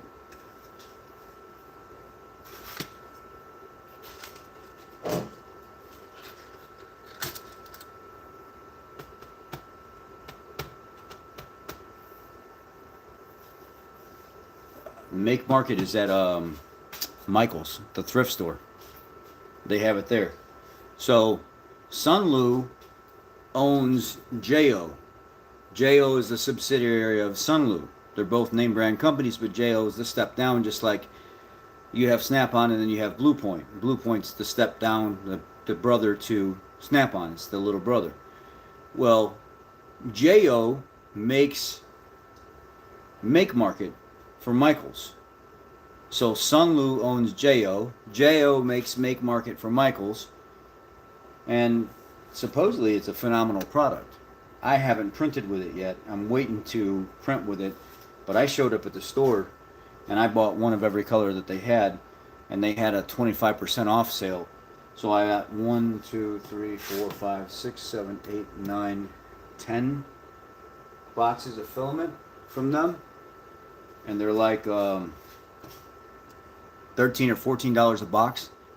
So you'd think that it would be, with tax and everything else, $160, $170 out the door. But when they gave me the 20 or 25% off coupon, and because I bought more than a certain amount, it knocked the price down from like $13 or $14 a roll down to like $12. Well, sorry. put it back on the charger real quick. Was able to let me resume the live stream. Some of you are still here.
So this one's set up with only PETG carbon fiber, this AMS for the P2S.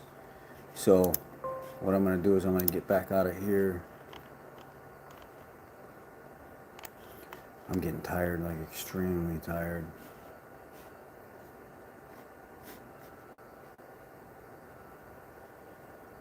Close out the Flash Forge stuff. Bamboo Labs.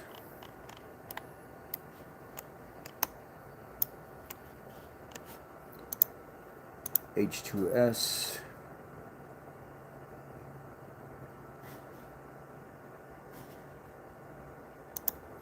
Change it over to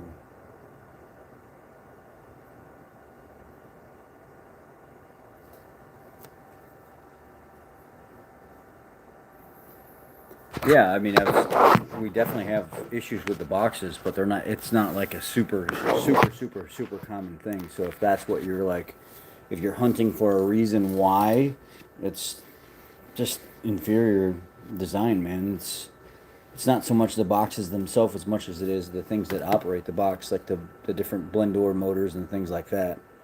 So I don't know if that's what you're getting at.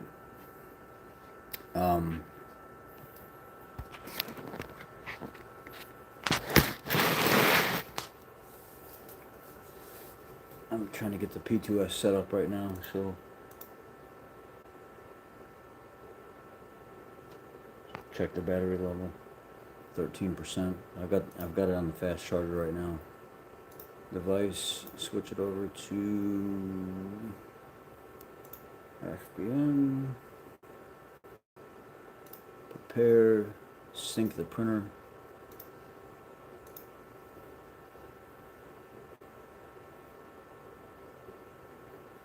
The box itself, I've never really had a direct problem with. If just to be honest with you, it's been more along the lines of blend door motors and things of that nature. So I can concur in that area, yes. But the box itself, it's not really. It's not like a real huge common failure area that I've personally seen.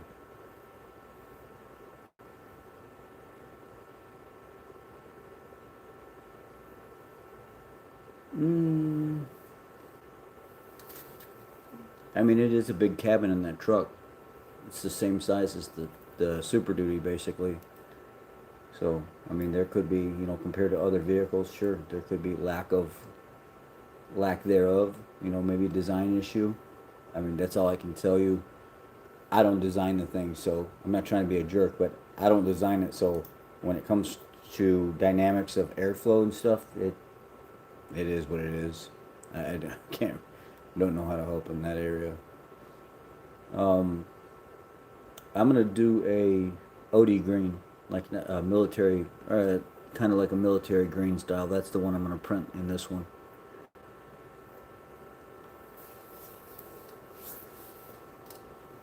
6 hours and 35 minutes. It's saying it's gonna take, which is not bad at all.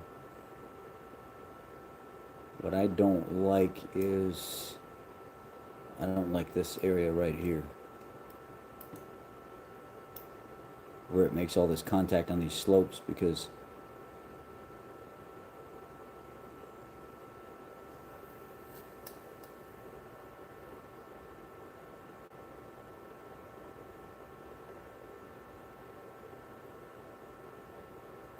hey, thanks man, I appreciate that.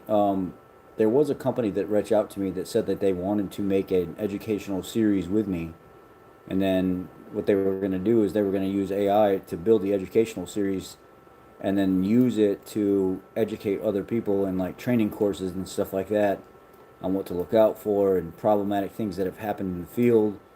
And then they just quit talking to me. So I don't really know kind of like what really happened. I'm going to do organic and see if I can make better contact because there's some areas that aren't even making contact. I mean, I could do it myself, but it's more along the lines of having time to put that together while still working for a dealership, still working for my own company. It's like, ugh, it's a pain in the butt.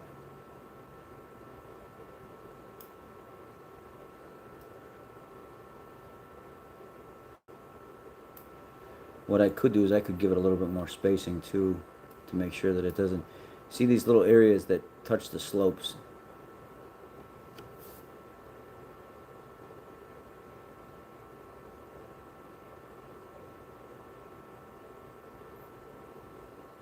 Yeah, I appreciate that. I try to be a good dad. My dad was a good dad to me, and he didn't have to be. He didn't he didn't have to pick me, but he did, and that's what I try to do for my kids. Just be firm, but also constructive in my treatment, and let them know that I'm there for them. That even though they may end up getting in trouble, they can always count on me to be there to help them. I don't want them to be afraid to talk to me at all. Tell me what you need to tell me. What I want to try to do is I want to try to increase this depth a little bit more. Top Z distance, I want to try to use 0.3. Bottom Z distance, 0.3. I want to do half of what my nozzle is, which is 0.6.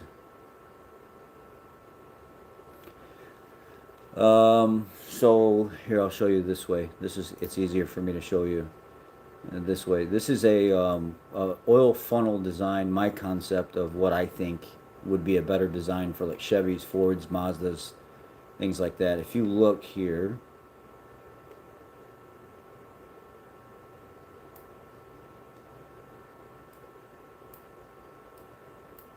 I individually designed this on both sides to fit the tabs on the Chevys and Fords, Mazda, the lock-in cap that look like this.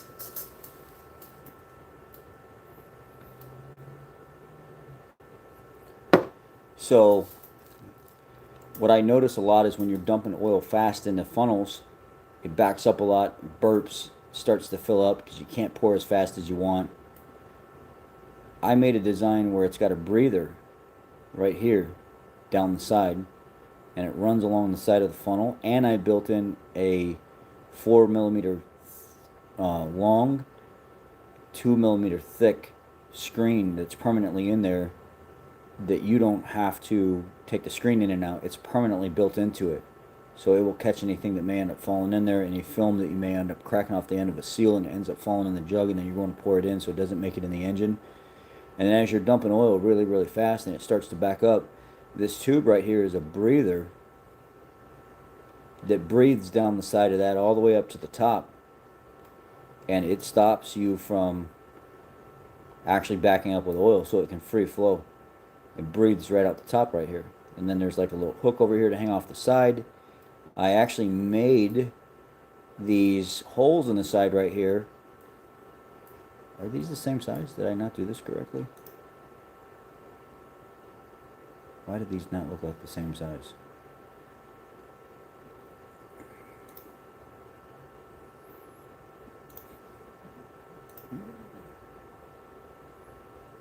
.30.3018. Let me measure this one over here. Clearly not the same size. Dodo bird. 5 millimeter.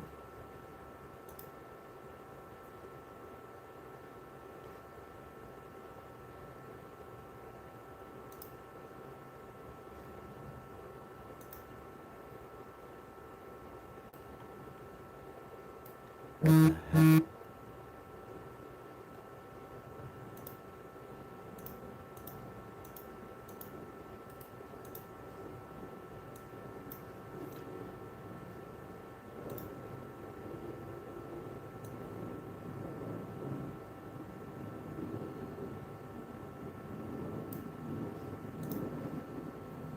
I think that's the size it's supposed to be.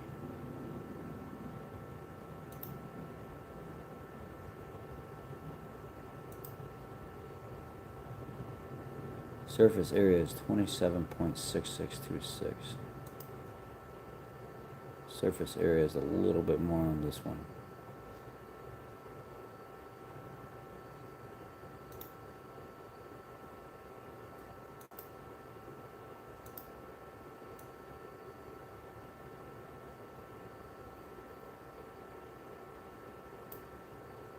So I'm going to have to do this negative 0.5. It's probably still too big, way too big. It's got to go, so 33.9461.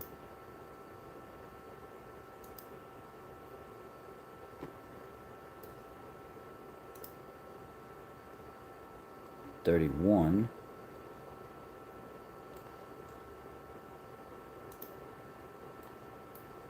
Alright, so if that's the case, I can go negative 0.3.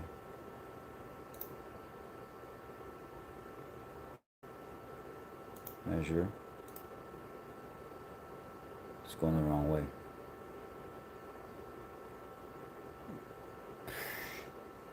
Jerkhead.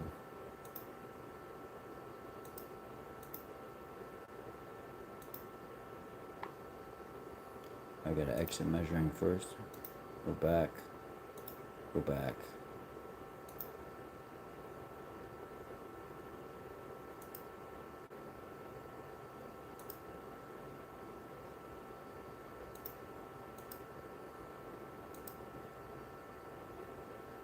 .764. I need to increase, so this should go to 0.3. Check that. No, I did not want to fill.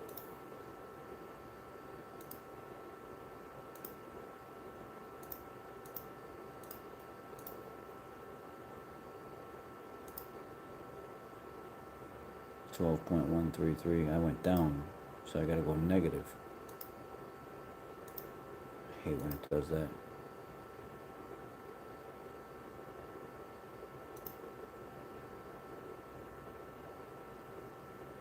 .764, just 5 millimeter.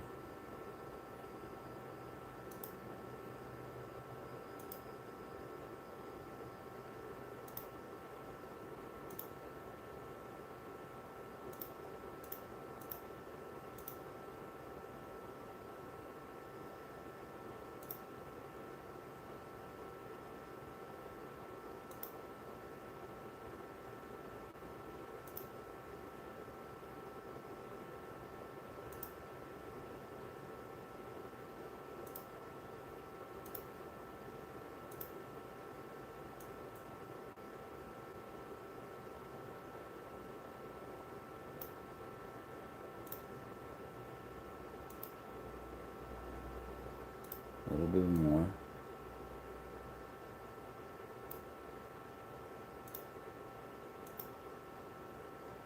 A little bit more.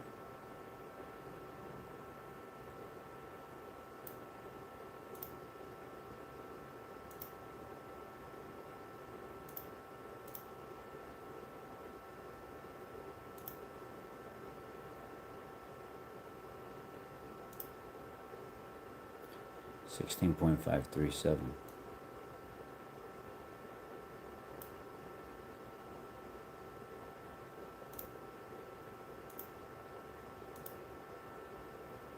There we go.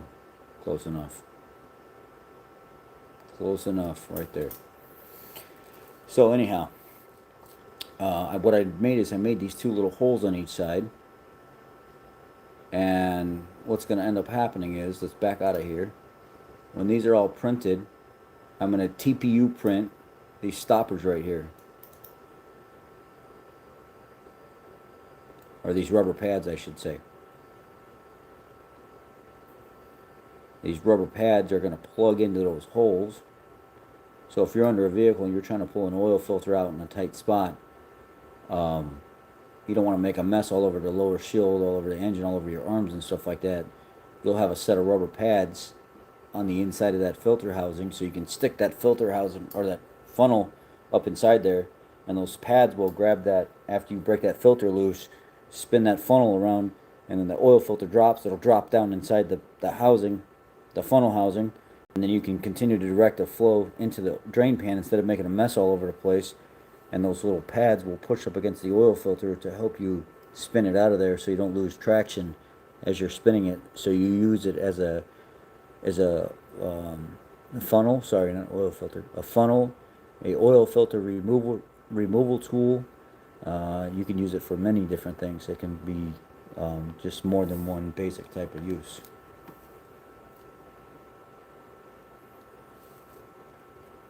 What's up? Nuns Racing. You have a P1S? I have a P1S too. I just put the Panda Breath in it. It's got an ESD nozzle. She runs, man. She runs good. Real good. But I have an 85X, P2S, H2S. I just got rid of an Endeavor, or an Ender, and then a Illigu Neptune 4 Max, just because I never used it. But yeah, and then this here is a top plate that goes over this, and it's got a little window right here in the side that shields the vent. So if you're pouring oil, you need more than just this here, and you put your adapter on top of it, and you're using it to pour the oil in here. That little hood right there will stop that vent from getting oil down it, and it can continue to breathe. I had some 3D prints that I wanted to be watertight, but they tended to leak over time. Have you had any issues with oil? Had any issues? What do you mean, issues with oil? Like oil leaking through the 3D print stuff? Is that what you're saying? Oh, wait. Oh, Jesus. I need to get to bed.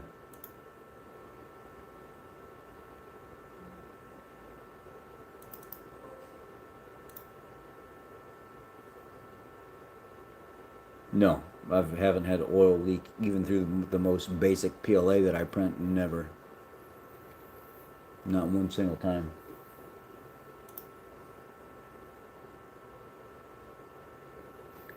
So, I'm going to go to new project. I don't want to save that.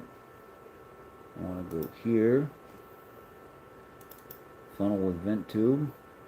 Okay. No. Here. Here.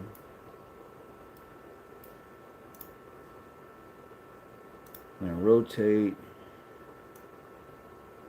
No. No.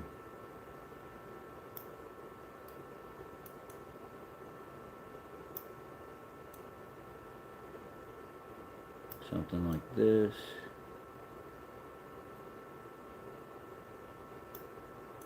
This here.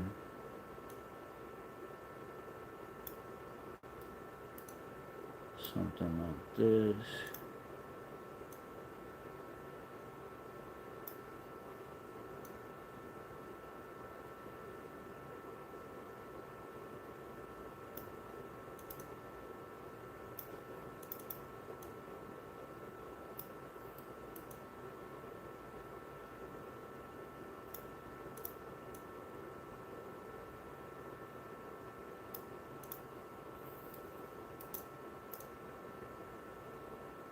This might be canted too. It's going to be too much of a crop. That might be better right there, actually. That'll probably print the best at that angle. Let's see here. And then this here. Let's try to see what happens.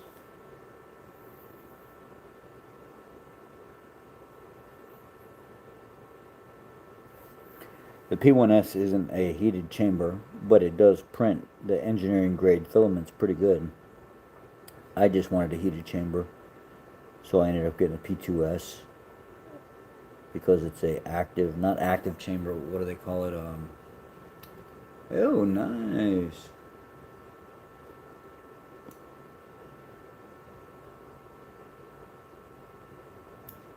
Let's see, supports are not turned on.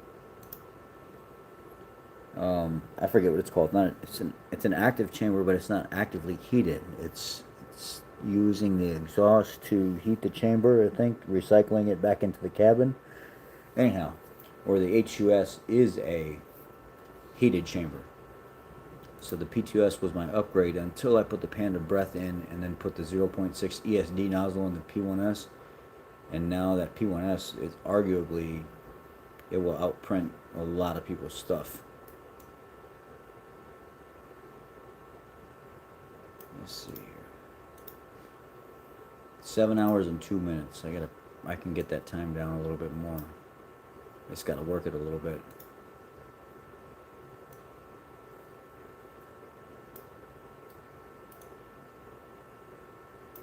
Let's try this and see what it looks like.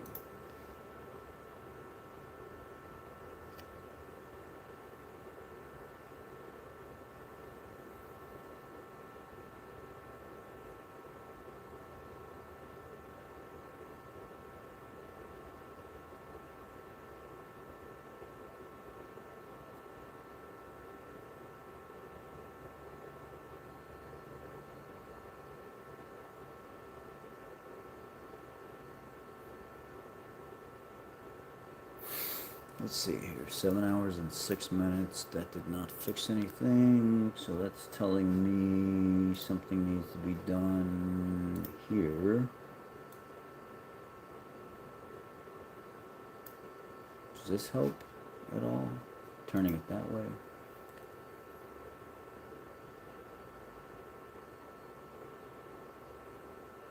Yeah, it does work well. Even without the Panda Breath, it works well. But installing the Panda Breath and then going online and linking it all in, it was amazing. Now I don't gotta worry about it. I just leave it set in auto mode, and now it's a fully active heated chamber. So people can talk all the crap they want now. Like, yeah, but you ain't got the Panda Breath. I do. Sucker. Suck on them 3D printer nuts, sir. So good.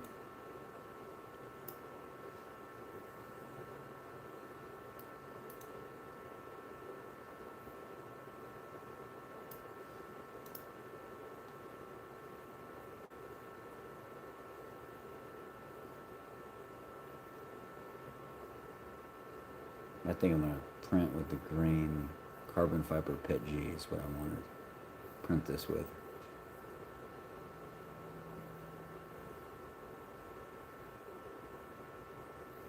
Okay, it came down a little bit in time, but still not exactly where it needs to be.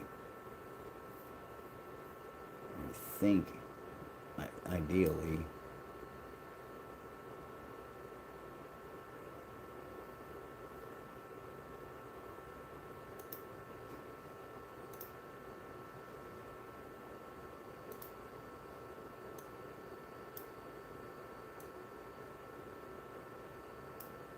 Rotate it a little bit more and let's see what happens.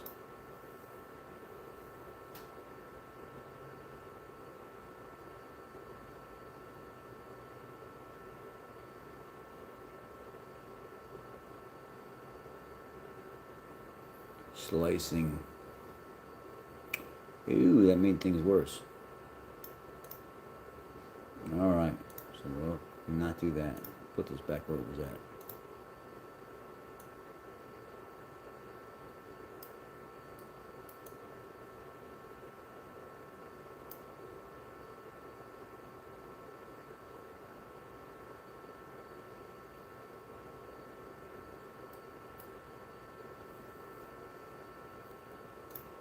Let's see what we got now.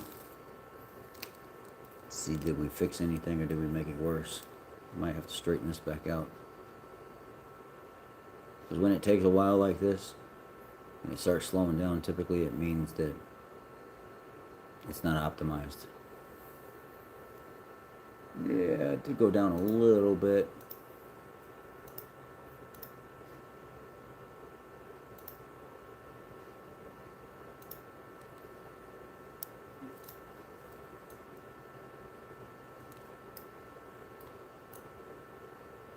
Try this and see what happens.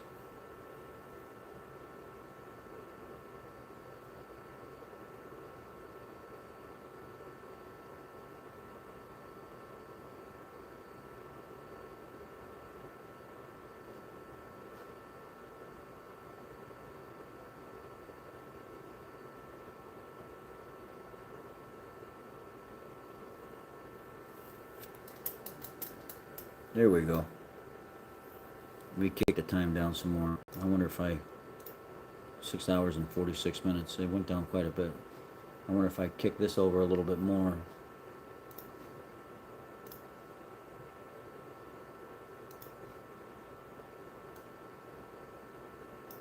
Something like that.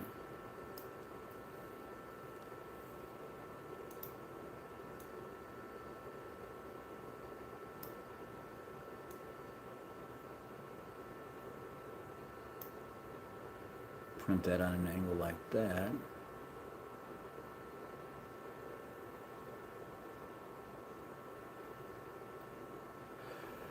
Okay. Slice it.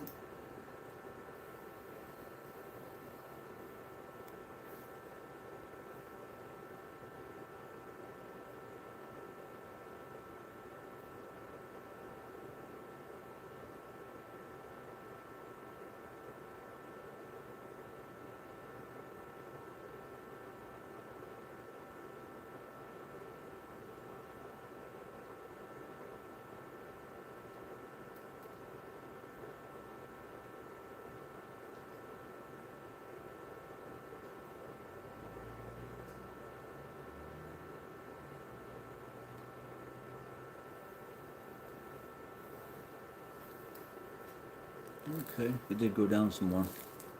I'm gonna leave it at that point right there. I like this green color, but I want to see if I can get. You see how this is like kind of harsh looking with the layer lines? There's an option you can do here if you go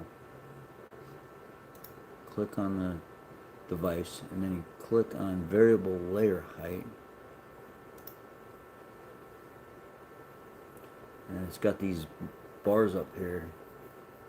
Quality, speed, smooth radius.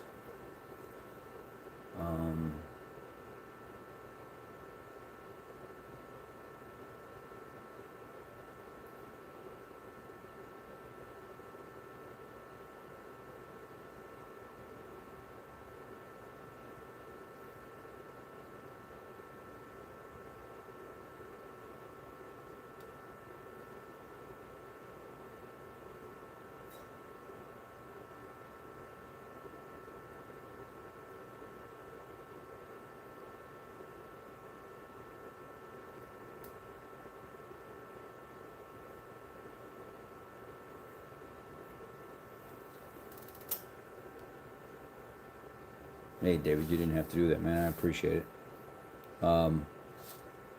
So the quality, speed, and the smooth radius up here can change the way it looks. So if we go with, let's go down to like 0.27. Let's go to preview.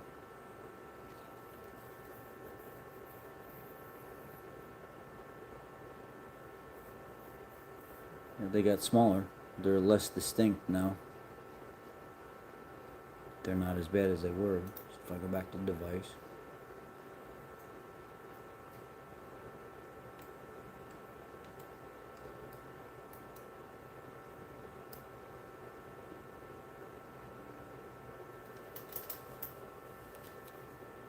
Wait a second. What was I doing? No. Go back to device. Pull this all the way down. Let's see what happens. Yeah, they're less distinct. And it didn't change my time at all, which is good.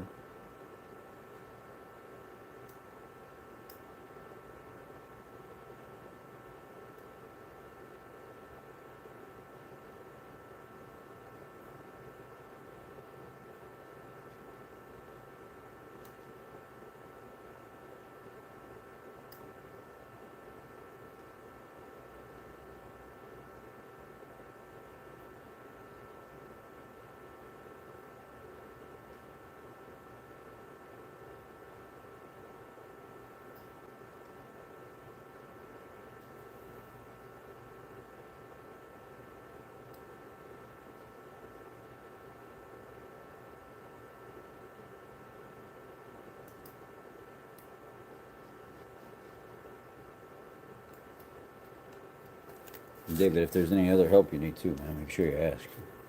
I got you. I'll try the best that I can. Sorry, I'm kind of out of it right now. Trying to make the best of this. Alright, so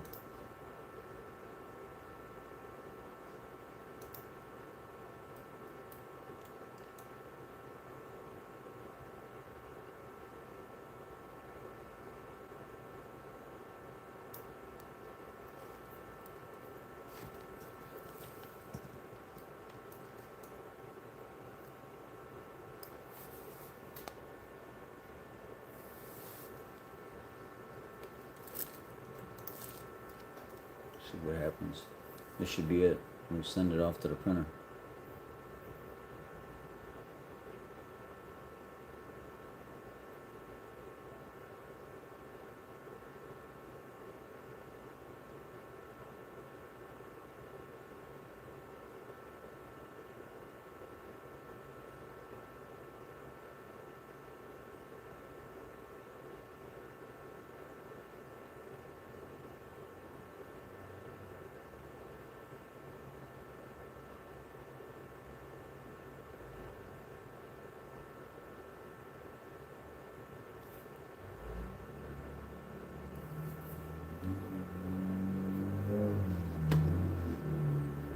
I think I'm good now. I don't need to do anything else.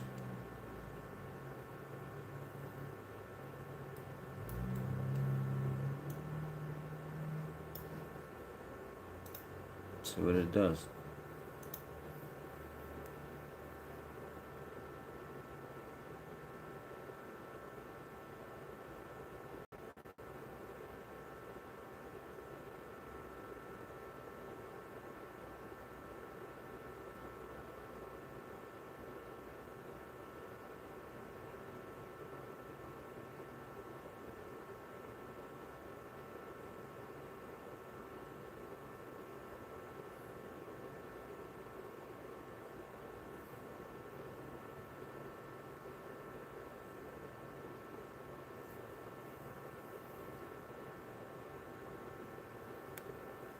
Why? Failed to start printing job? Why?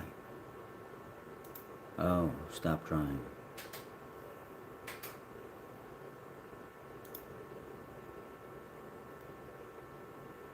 I don't have the power adapter hooked up to the AMS, that's why.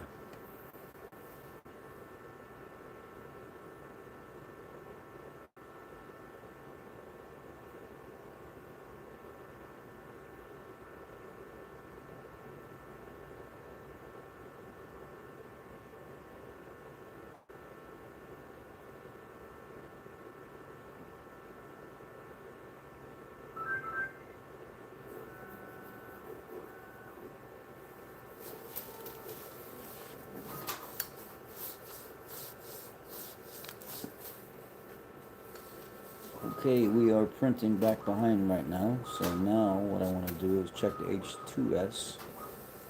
What filament is in it?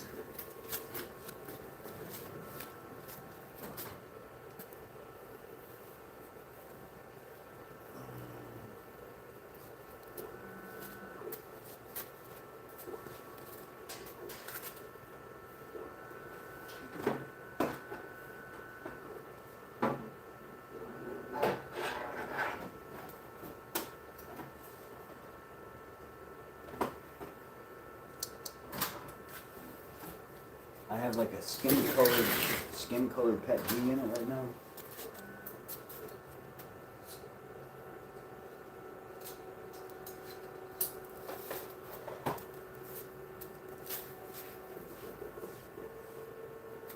Let's see if I got a PET G open over here.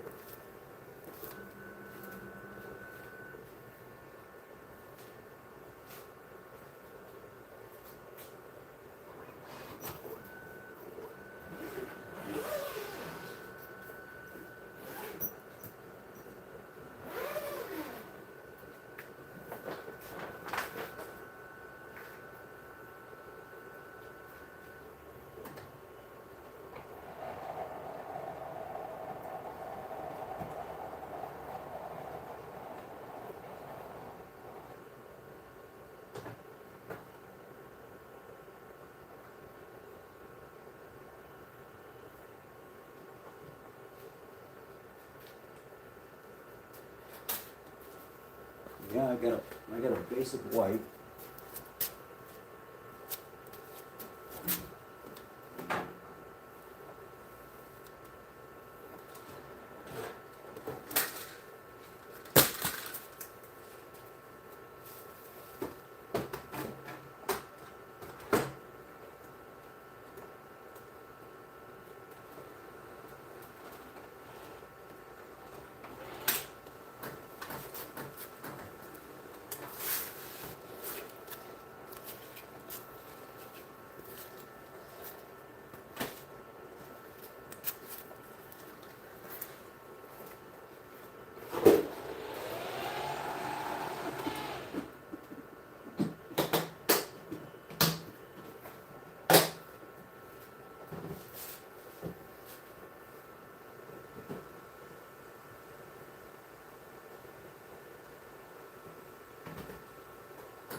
And a PET G black.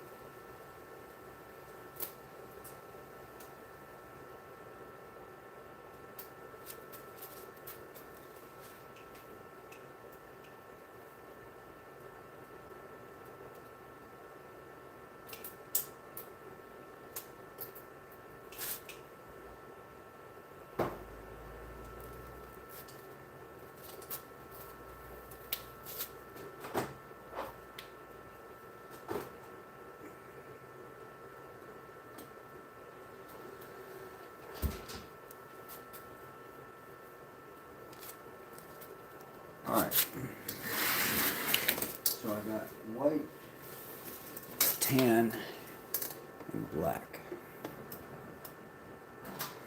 Whoa!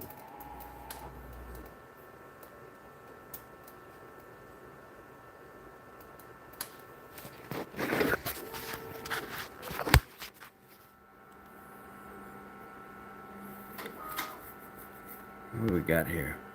We got FBM Club Step Up. Nice. Now what, you were leery of the fiber filaments. I see a lot of videos demonstrating that the fibers rub off from the plastic more than I was expecting. I mean, they do, but you're gonna have that no matter what, dude. I mean, they make adaptions that you can put on each one of the ones, so as it's running in there, it doesn't wear as much. I'm gonna print some of them off eventually as well, but it is what it is, man. It takes a long time to wear through any of that stuff in the.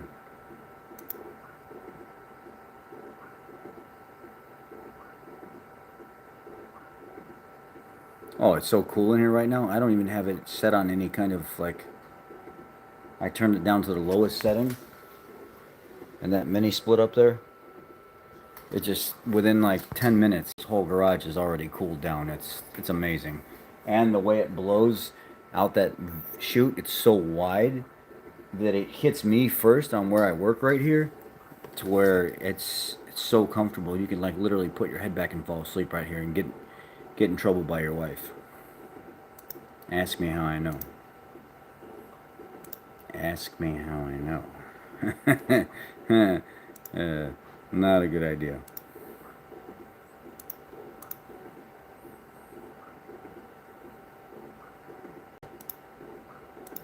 I'm sleeping in the garage. You're supposed to be in bed with me. I know, dear. I know.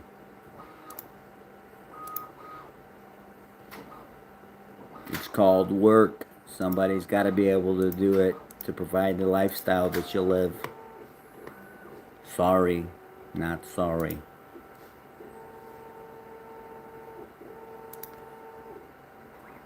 H2S.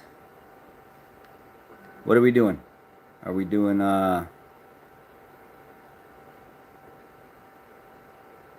there's no.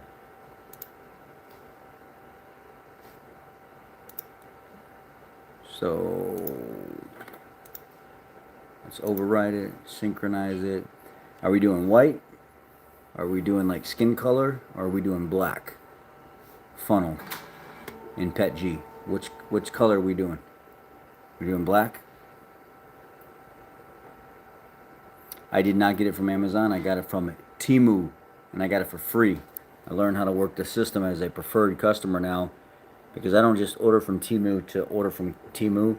I order through Temu. I pick a product, I contact the vendor, and I communicate directly with the vendor instead of just willy-nilly ordering like other people do, and then they get screwed. They pushed that unit over on their special, and they give a lot of promotion giveaways, like $400. If you spend $400, you actually get the $400 back. Or you might have to spend $450, but you ended up getting like $600 worth of material, and then they give you $400 back to your PayPal. And people are like, "Oh, that's crazy. There's no way that they do that." I can show you deposit after deposit after deposit where I've literally spent $300 or $400, and they just turn around and give me my money right back. After the last item ships, that money gets deposited right into my PayPal account, and I don't even pay for anything. So I bought that for like $345, $350. It was on sale, like $1,400 down to like $350 on their flash sale. And then I bought like $70 worth of filament. After that shipped, and like 6 or 7, 8 spools of filament shipped. Actually, it was this right here. It was a kit of PA6 or PA carbon fiber. It's like PACF10 or something like that. PACF6. Am I saying it right? PA6CF. PA6CF. Though that PA6CF is like $150 plus for that shipment, but they had it on sale for $75 for 6 rolls. So I picked that up, and then 2 additional rolls, plus the mini split, It was right at like $410. They turned around and gave me $400 right back to my PayPal account like 5 days later after everything shipped out and was already sent to the house. So I didn't even pay for any of this. Most of this stuff I pay for up front, but then I turn around and get my money back from the vendor anyway. And one of the vendors made a huge mistake.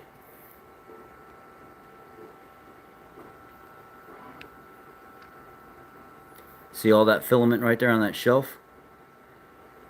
The purple and blue and the pink and purple and then the green and blue or whatever. That's 36 kilograms.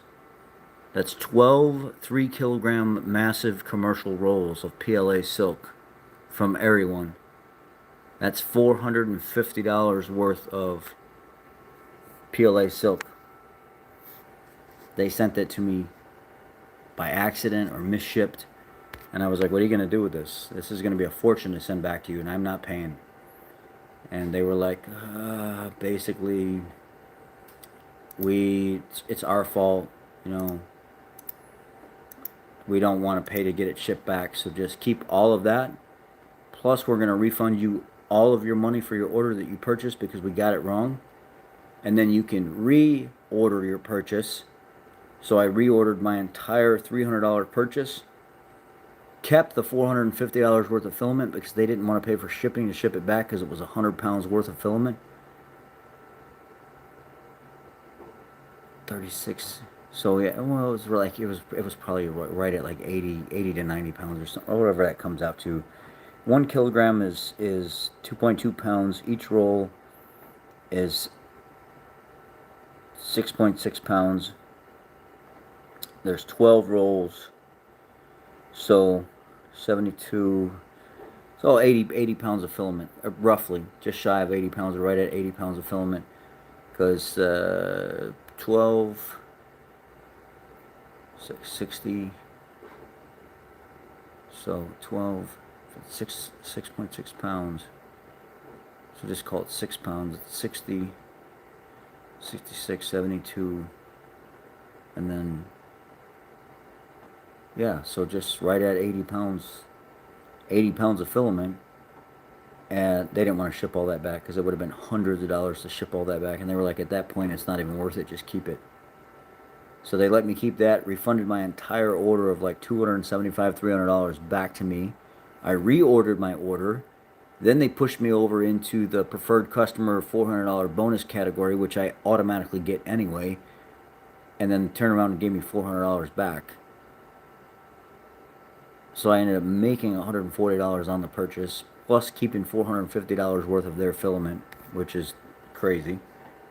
It's like almost unheard of.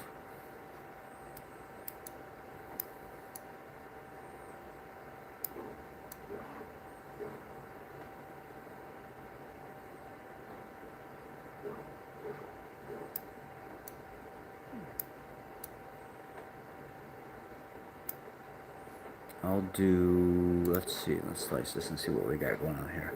I'm going to do black Pet G.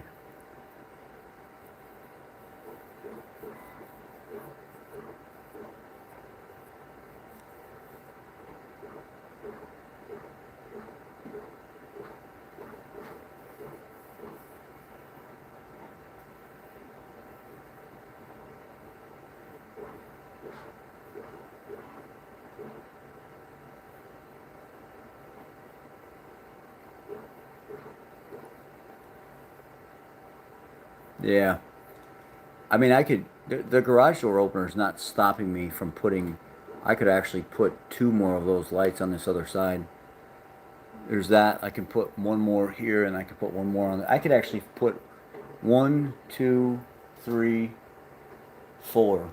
I could put 4 more of those lights. But for sure, 1 more, 1, maybe 2 more, 1 above where I sit right here and 1 over there. Light this thing up like a freaking, like the 4th of July. Mm-hmm.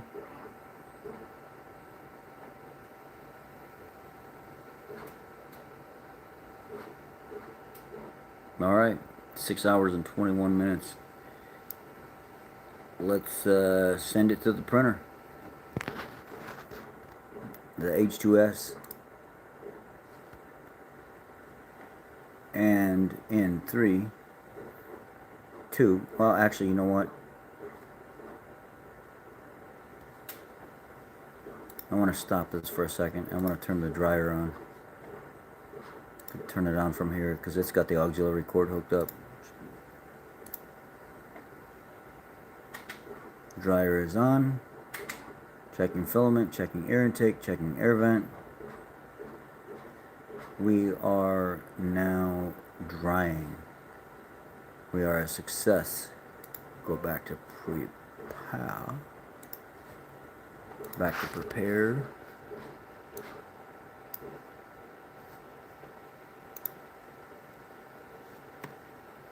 Preview, print plate. See what we got.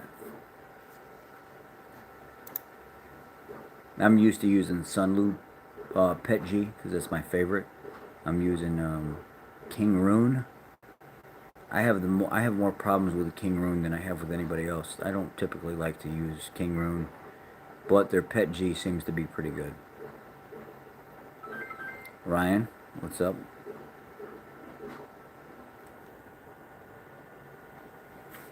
About to get off of here. The wife messaged me a little bit ago. Coming to bed soon? Yes, dear. Yes, I'm coming to bed soon. I'm working. I'm working. I'm working. I love you to death. But Captain Obvious, I'm working.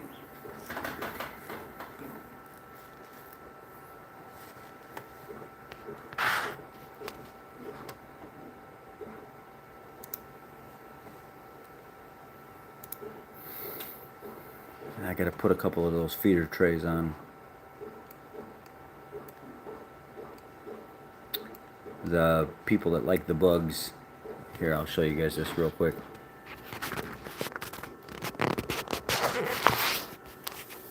The neighbor does breeds isopods, roly-polies. I created this on a whim, this custom, just like leaf-looking feeder for the isopods. And he was like, dude, that is really nice. Can you make me a couple of those? And I made him a couple of them, and he showed them on his website.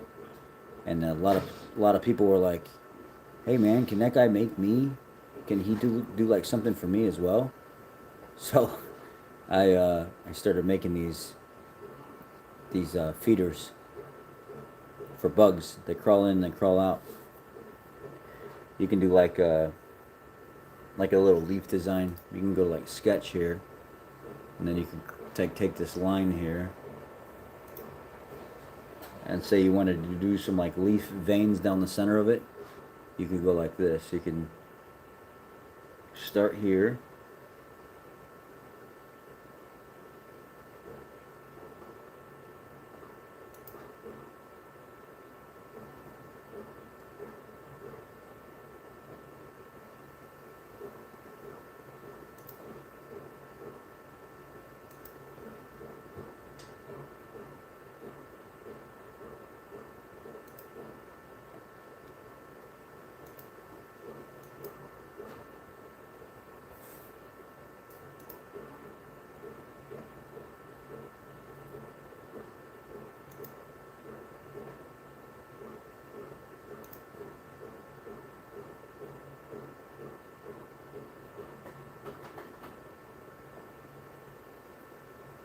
There's nothing about it that's got to be perfect.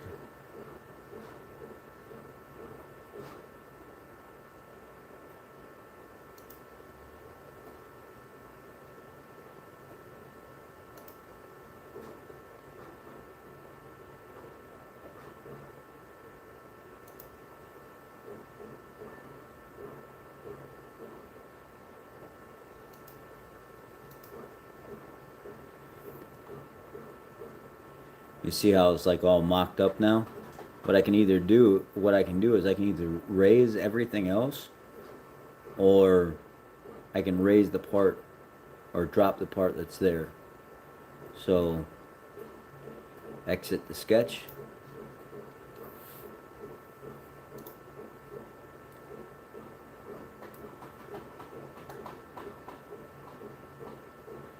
It won't let me do that. See, if I drop it down here, it gives it like a little bit of a design.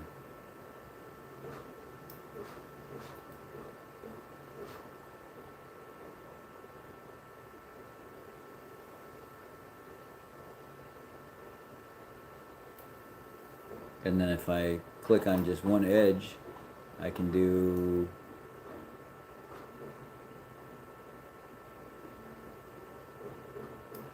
actually no, I can do the whole thing. I can just go like this, and then hit this.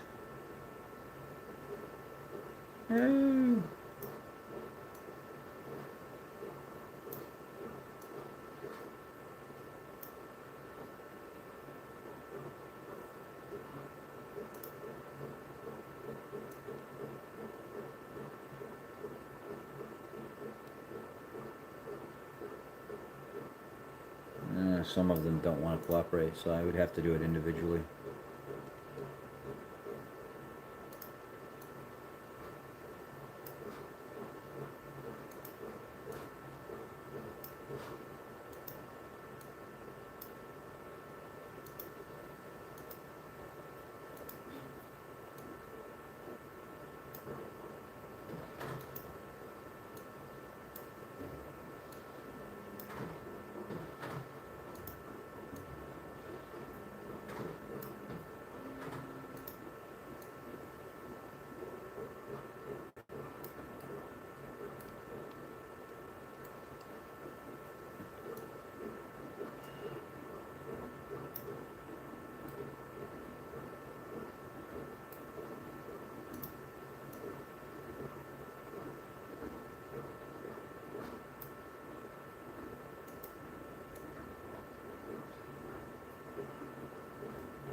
Okay, so here's the deal.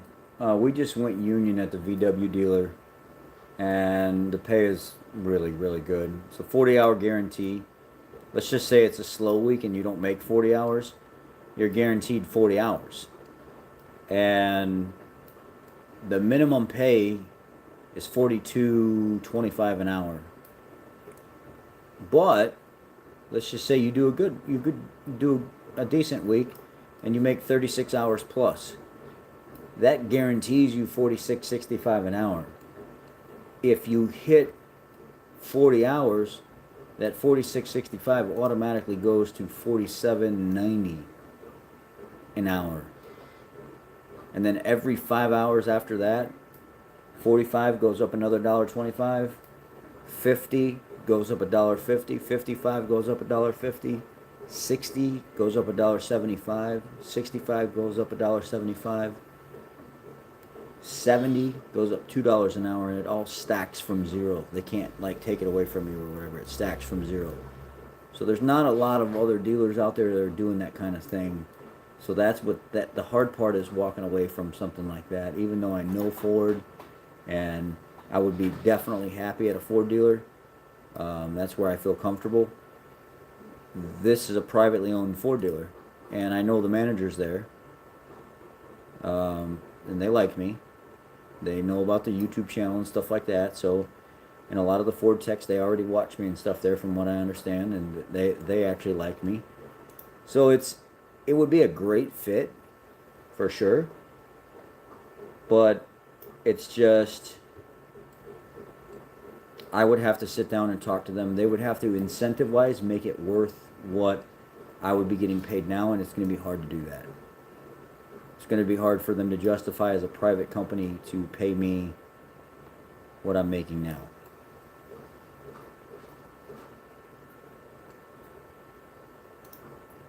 And only pay $10 a month for medical benefits, Blue Cross and Blue Shield, and max out of pocket I think is like $5,000 a year, and then I'm topped out.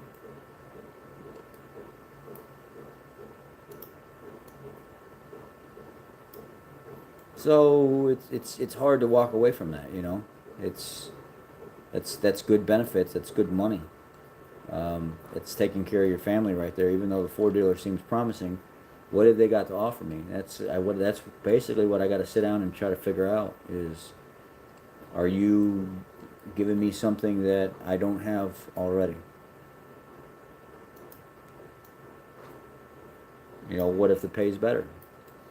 What if they take care of your medical benefits like when I worked for Bob Lacrocio, the auto group, the technicians got their pay taken care of. We didn't have to pay for our benefits.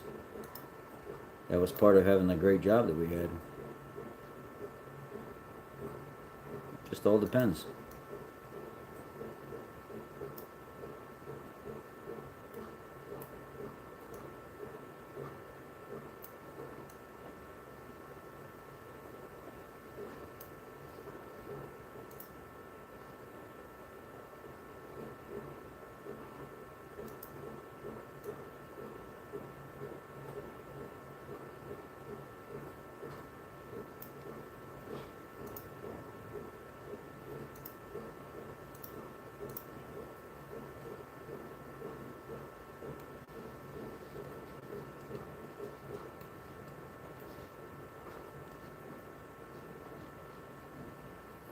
Alright, let's see what I made it look like just in that little bit of time screwing around with it.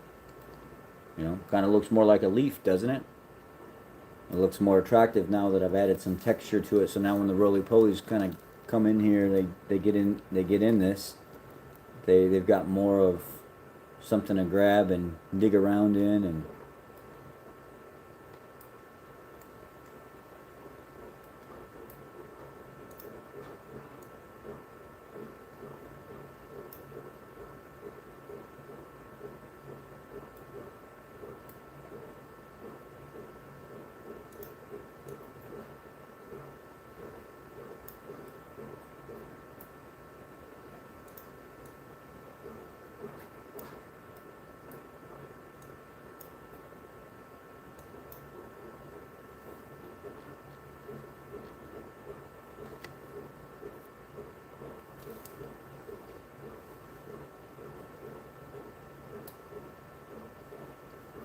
yeah, they closed down, but it's a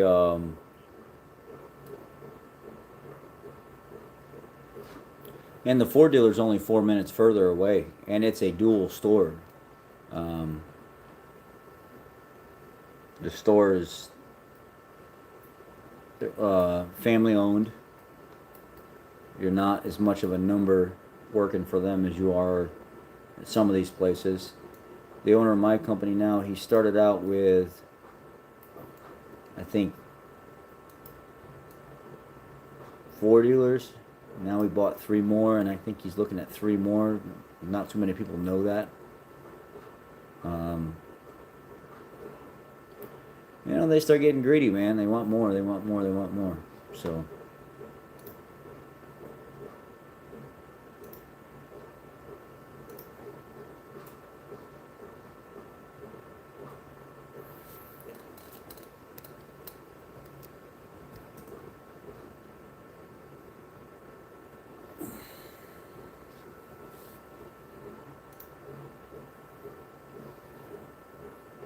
I think that looks pretty good. I just made that actually look quite a bit better just by just messing around with it a little bit, adding some like little leaf veins to it, you know, a little texture to it, smoothing out the edges a little. Doesn't have to be perfect.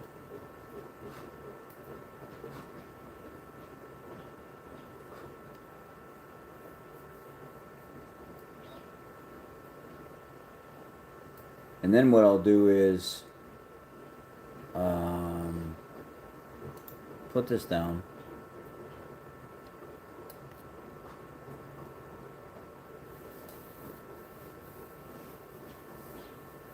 Or you could just bring it to me, Ryan, and I could just take care of it at the dealer.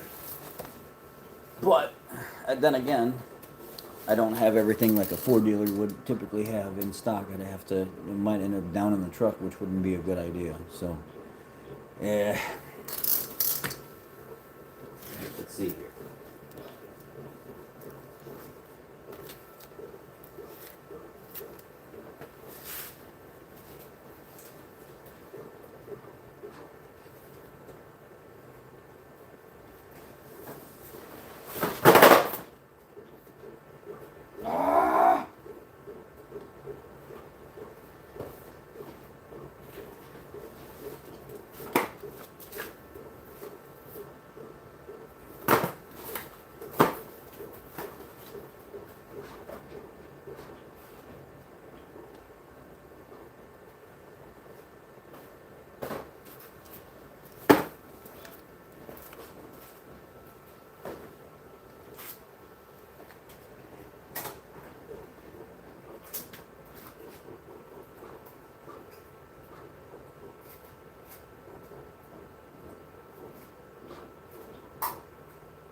all I did was I just dropped a few rolls of filament. I'm trying to go to bed. I want to get out of here and go to bed, but I'm getting frustrated. So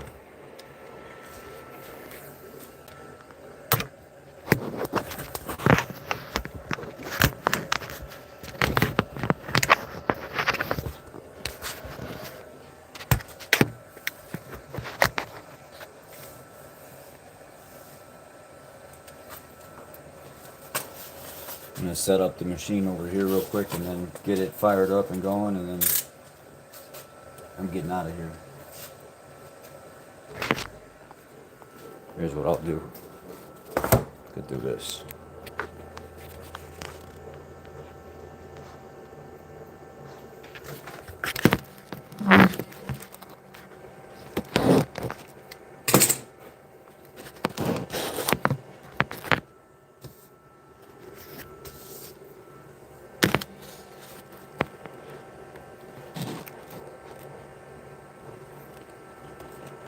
I could do it though.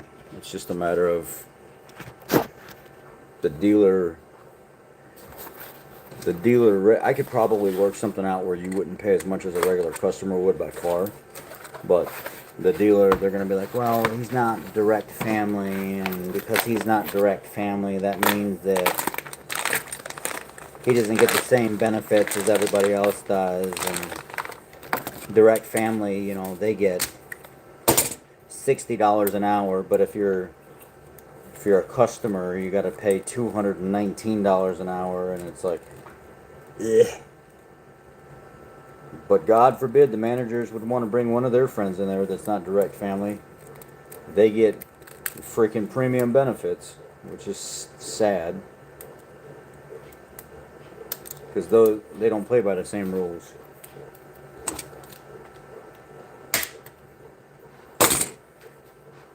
I've been wanting to get rid of these mini spools for a while.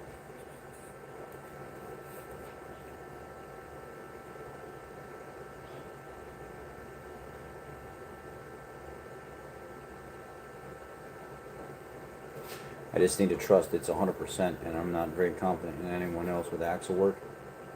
I mean, I've never had any, once mine's done, it's done. You know, I haven't had issues. I've done it for Spiro, I've done it for you, so I'm okay with either way. You can bring it to me and we can get it.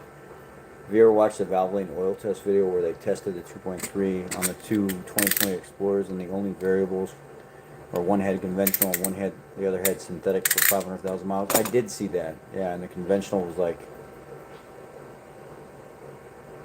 really, really golden, like brownish.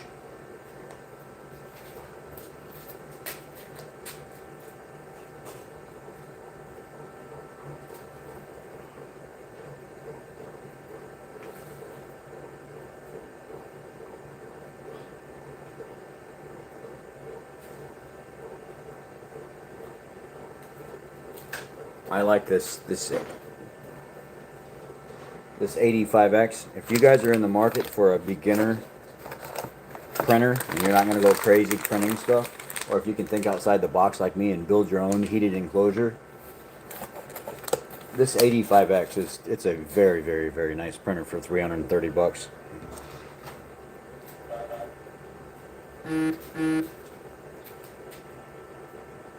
Seriously, dude?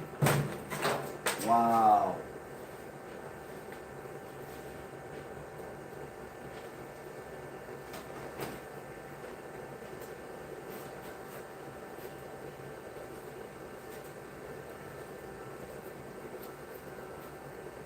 Talk about spaghetti mess.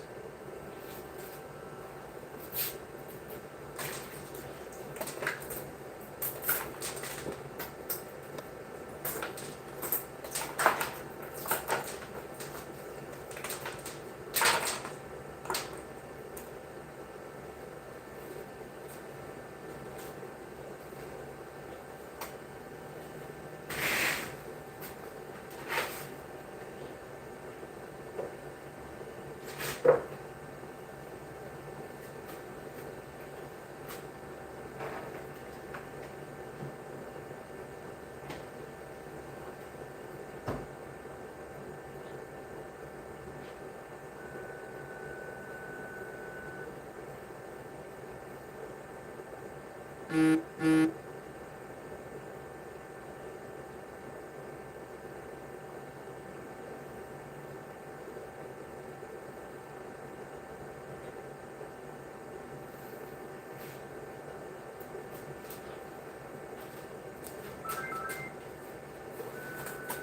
picked a different colored PET G. I'll let that one dry out a little bit more.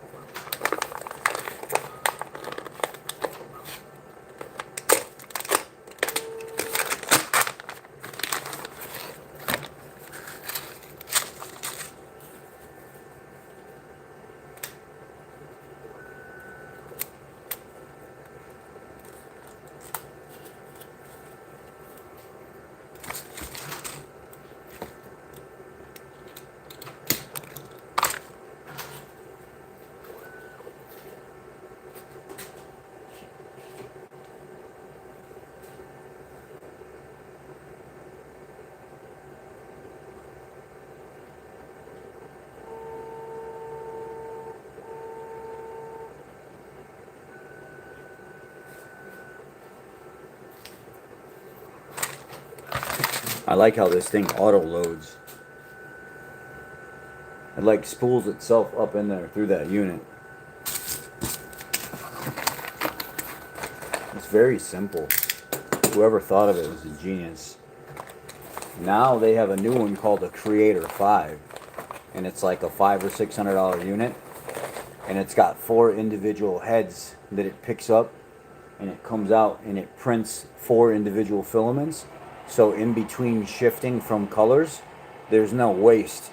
It's literally maximum efficiency at 600 millimeters per second, which is amazing. And it's one of the cheaper printers on the market, and it prints at extremely high quality.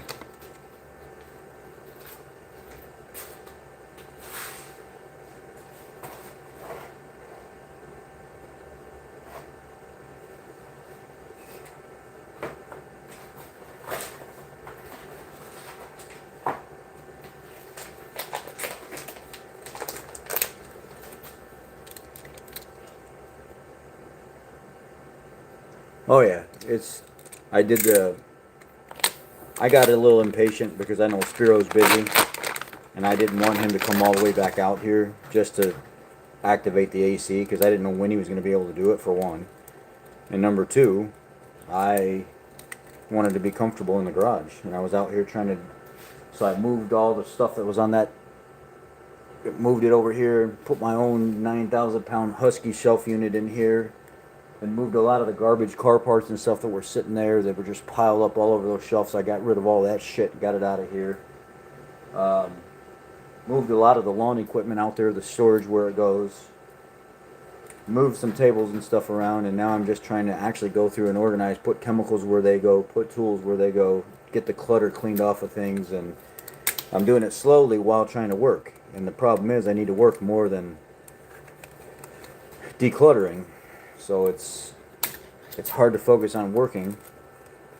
Plus my head's not in the right spot with my dad. You know, everything happened with my dad, so I find myself wandering a lot. I'm supposed to be getting evaluated for ADHD this week, because it's been harder and harder over the last year for me to stay on track, and they think that I possibly do have ADHD and OCD, and the two of them together. You can function at a high level. It's just you need to understand what that condition is and how to treat it. You know, how to treat your mannerisms and stuff and keep yourself in check.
Okay.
Alright.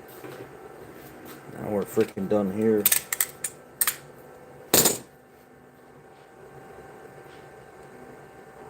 Make sure this thing prints and then I'm getting the frick out of here.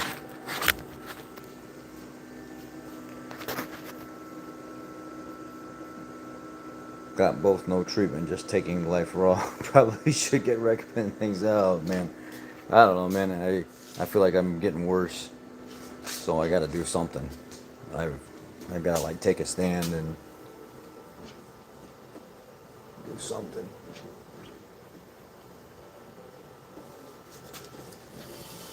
Oh, I picked a different one this time.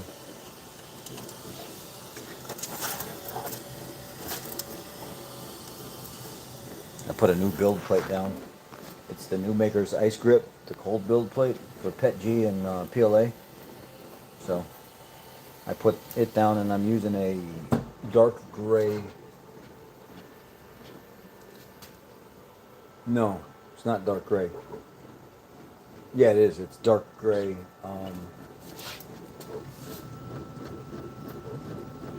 PET GCF. And then this over here is a black PET G that's printing like shite, but I'm gonna let it print.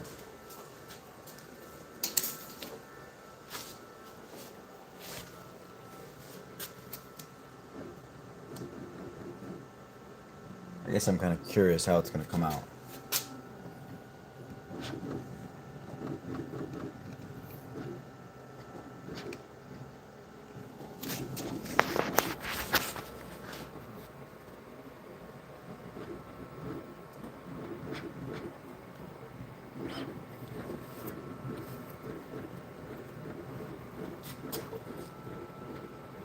You can tell the filament's wet. A lot of people say, "Oh, your filament PLA and PET G, you can't get wet filament. You can't get this. Really? You can't. You think it's all a myth? Filament doesn't absorb moisture. Look how stringy that is. See the little hairs all over it? That's from moisture. Literally from moisture.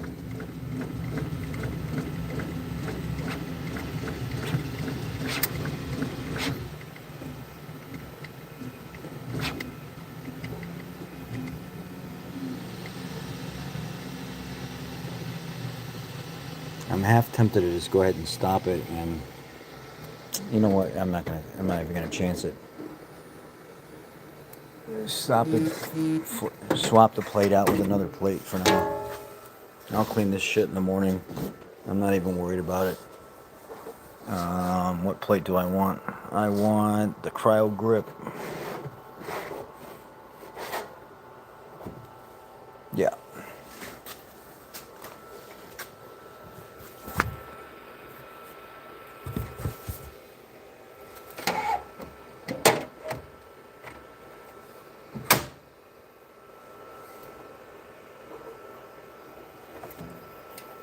I'll keep drying it overnight, so in the morning it'll be good. I'll go ahead and at this point unload it.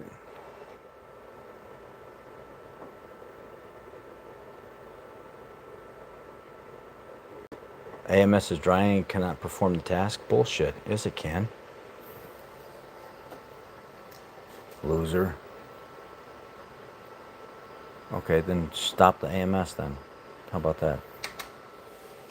Jerkhole.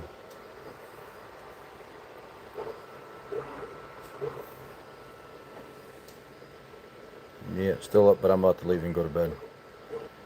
I have autism with all the above rich getting evaluated for. I probably do not take medicine for any of it.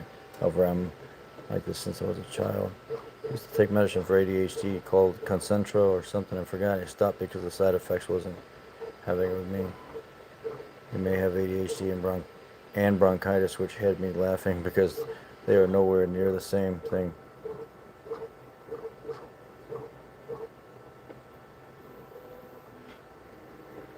And bronchitis. Huh? What? I don't get it. Sorry. I don't know what you meant by the bronchitis thing.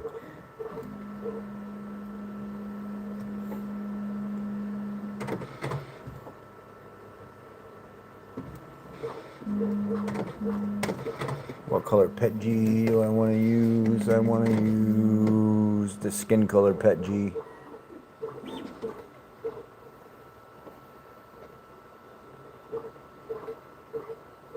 Oh, it wants to unload first.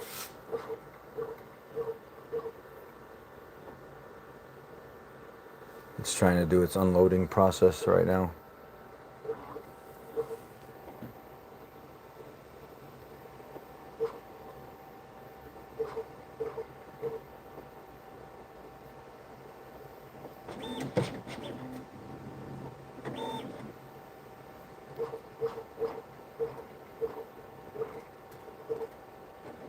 Yeah, you heard me say that. I was hoping I wasn't saying that loud enough to say. Yeah, jerk hole. Freaking jerk hole. I've never tried to print a skin colored funnel.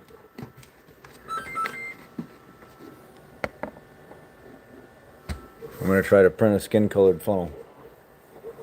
This is actually not turning out bad, considering I just took this right out of the pack and did not dry it. It's not all that stringy.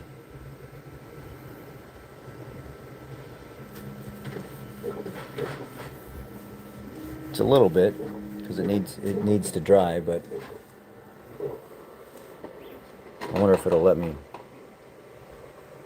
due to the insufficient power. So this needs a power cord hooked up to it. This has a power cord hooked up to it. I wonder why it did that.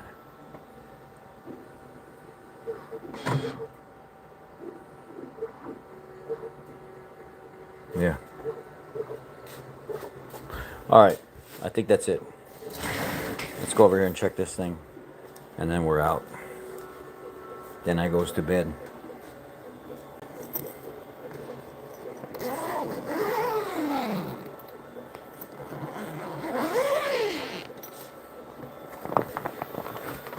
Yeah, something else I like about this too is this has got guide rods in the front.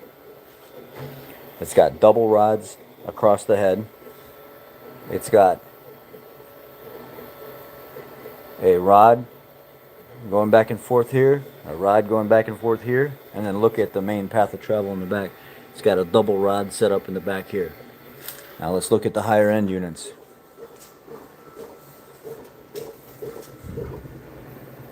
It's got a double rod, single rod on both sides. So that's got a single rod, double rod, single rod, single rod. And in the back, it's got a single rod. So that one right there has actually an additional leg up on controlling the axis and how it performs. It's like this is more stable. And I like how enclosed their motors are. They're actually enclosed in the housings themselves, where these motors are exposed. In the back corner, that one's exposed, that one's exposed back there.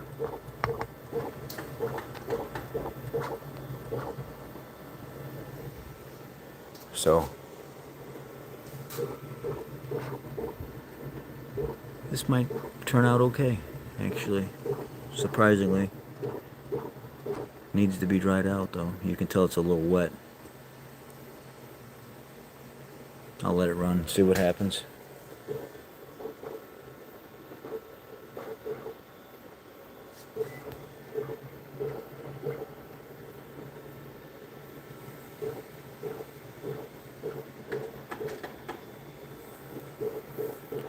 Well, first of all, you should know better than asking me questions saying that you ran your oil more than 5,000 miles. Even though I know everybody has the right to do what they want, it makes me cringe, and I don't like answering those questions because it's like, have you not learned anything from me? Don't do this 7,000 stuff. What's wrong with you? Huh? What's wrong with you, eh? Have I not taught you better than that? Even though I don't need to teach you anything. You're a grown adult. You can do what you want. But it's like, this is what I preach here on this channel. And you coming to me with this I go 7,000 miles. What should I do? How about you take a 7,000 and turn it sideways and shove it up you? That's what you should do.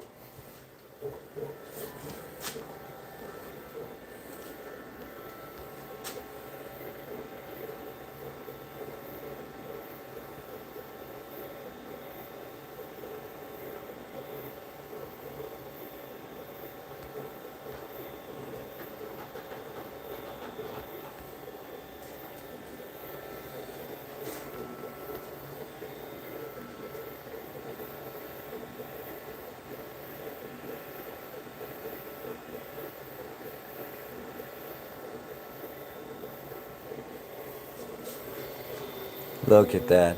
How nice that's printing. That's printing beautiful. It's doing a good job. It's doing a real good job. I'm impressed.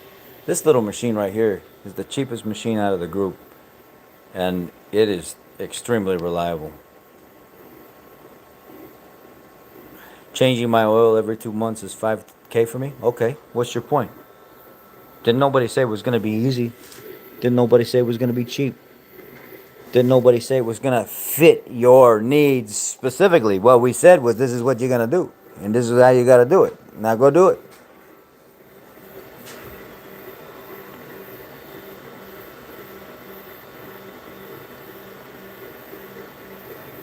I see this build plate is not on here correctly at all. Oi, that's not good. I need to leave it alone. Because if I touch it, it's gonna mess it up. Is I didn't see it wasn't centered on there. I didn't remember I was being aggressive with it when I got home and took my build off of it.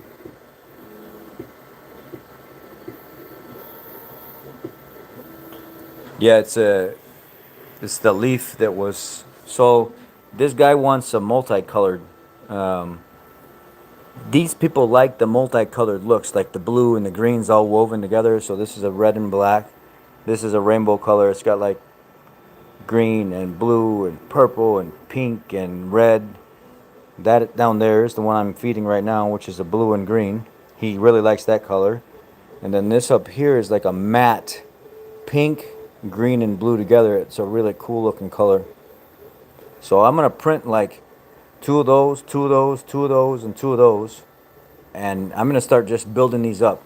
This machine is going to run the next couple days doing nothing but isopod leaves, because this is like the second or third person that has contacted the neighbor and said, I really think those little leaf bug feeder things that your neighbor made me is pretty cool. And I just threw it together in like a matter of like 15 minutes. I just tossed it together. And he was like, yeah, stuff like that. You know, that's what people like at these shows and stuff. And I was like, oh, I didn't even know. I didn't even know that I was really doing anything worth a crap. I was just doing something.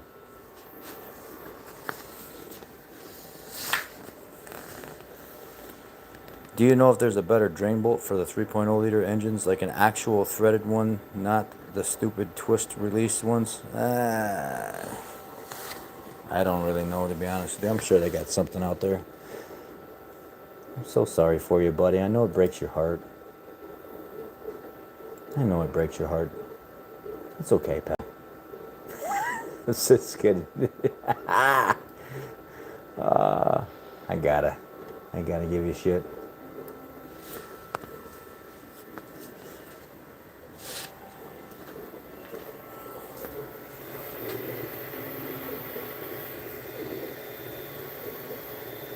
Okay, I gotta go.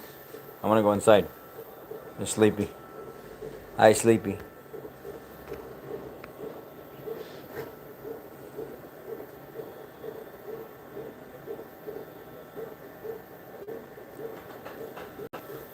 Good night, guys. I'll see you in the morning. Sorry for being a big baby lately. My dad was like my best friend, you know, so he means a lot to me. And without him here lately, it's been tough. My dad wasn't my best friend, you know what I mean, but he was my best friend, you know. I could talk to my dad about anything. My dad, I could tell him my most personal, private secrets, and things I could never tell my mom, I could tell my dad. And he never judged me for it. So it's one of those things where it's like, you know. And even at the end, my dad was telling me things that I never thought he would tell me. And I was just honored to be sitting there with him, listening to him talk about some of the stuff he was talking about. And trusting me with it, you know. So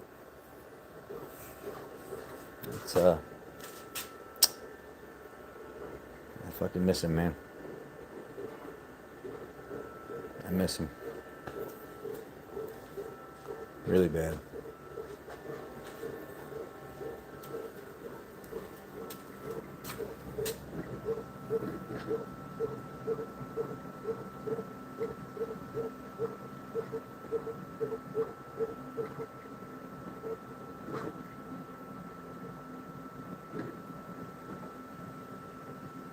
I love you too, man. No, I'm good, man. It's getting easier, you know. It's like they say, the pain never goes away. it does get easier dealing with it. You learn how to cry a little different. You learn how to think about things a little different. You learn how to become, you know, more okay, and you just learn to deal with what's going on. Holy moly, this is printing like shit. No, I can't print this. I gotta stop this print. This is no good. This is printing like crap. I'm glad that I didn't go to bed right away. That's printing like caca. Okay. Another plate.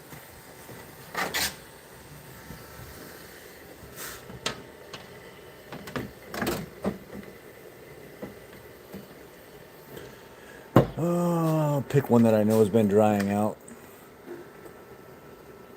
The Creality one. So I'll just do regular black. I didn't want to do regular black, but I'll just do regular black. Slot 2. Whenever you're ready.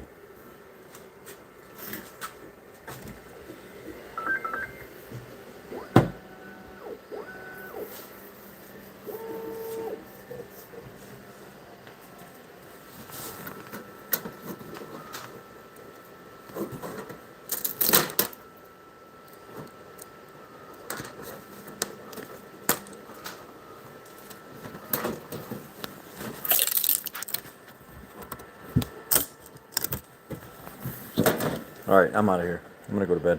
I couldn't let this keep printing. It's wet. It's just, I'm not gonna let the printer sit here and print all night, knowing damn well that when I get up, the print ain't gonna be.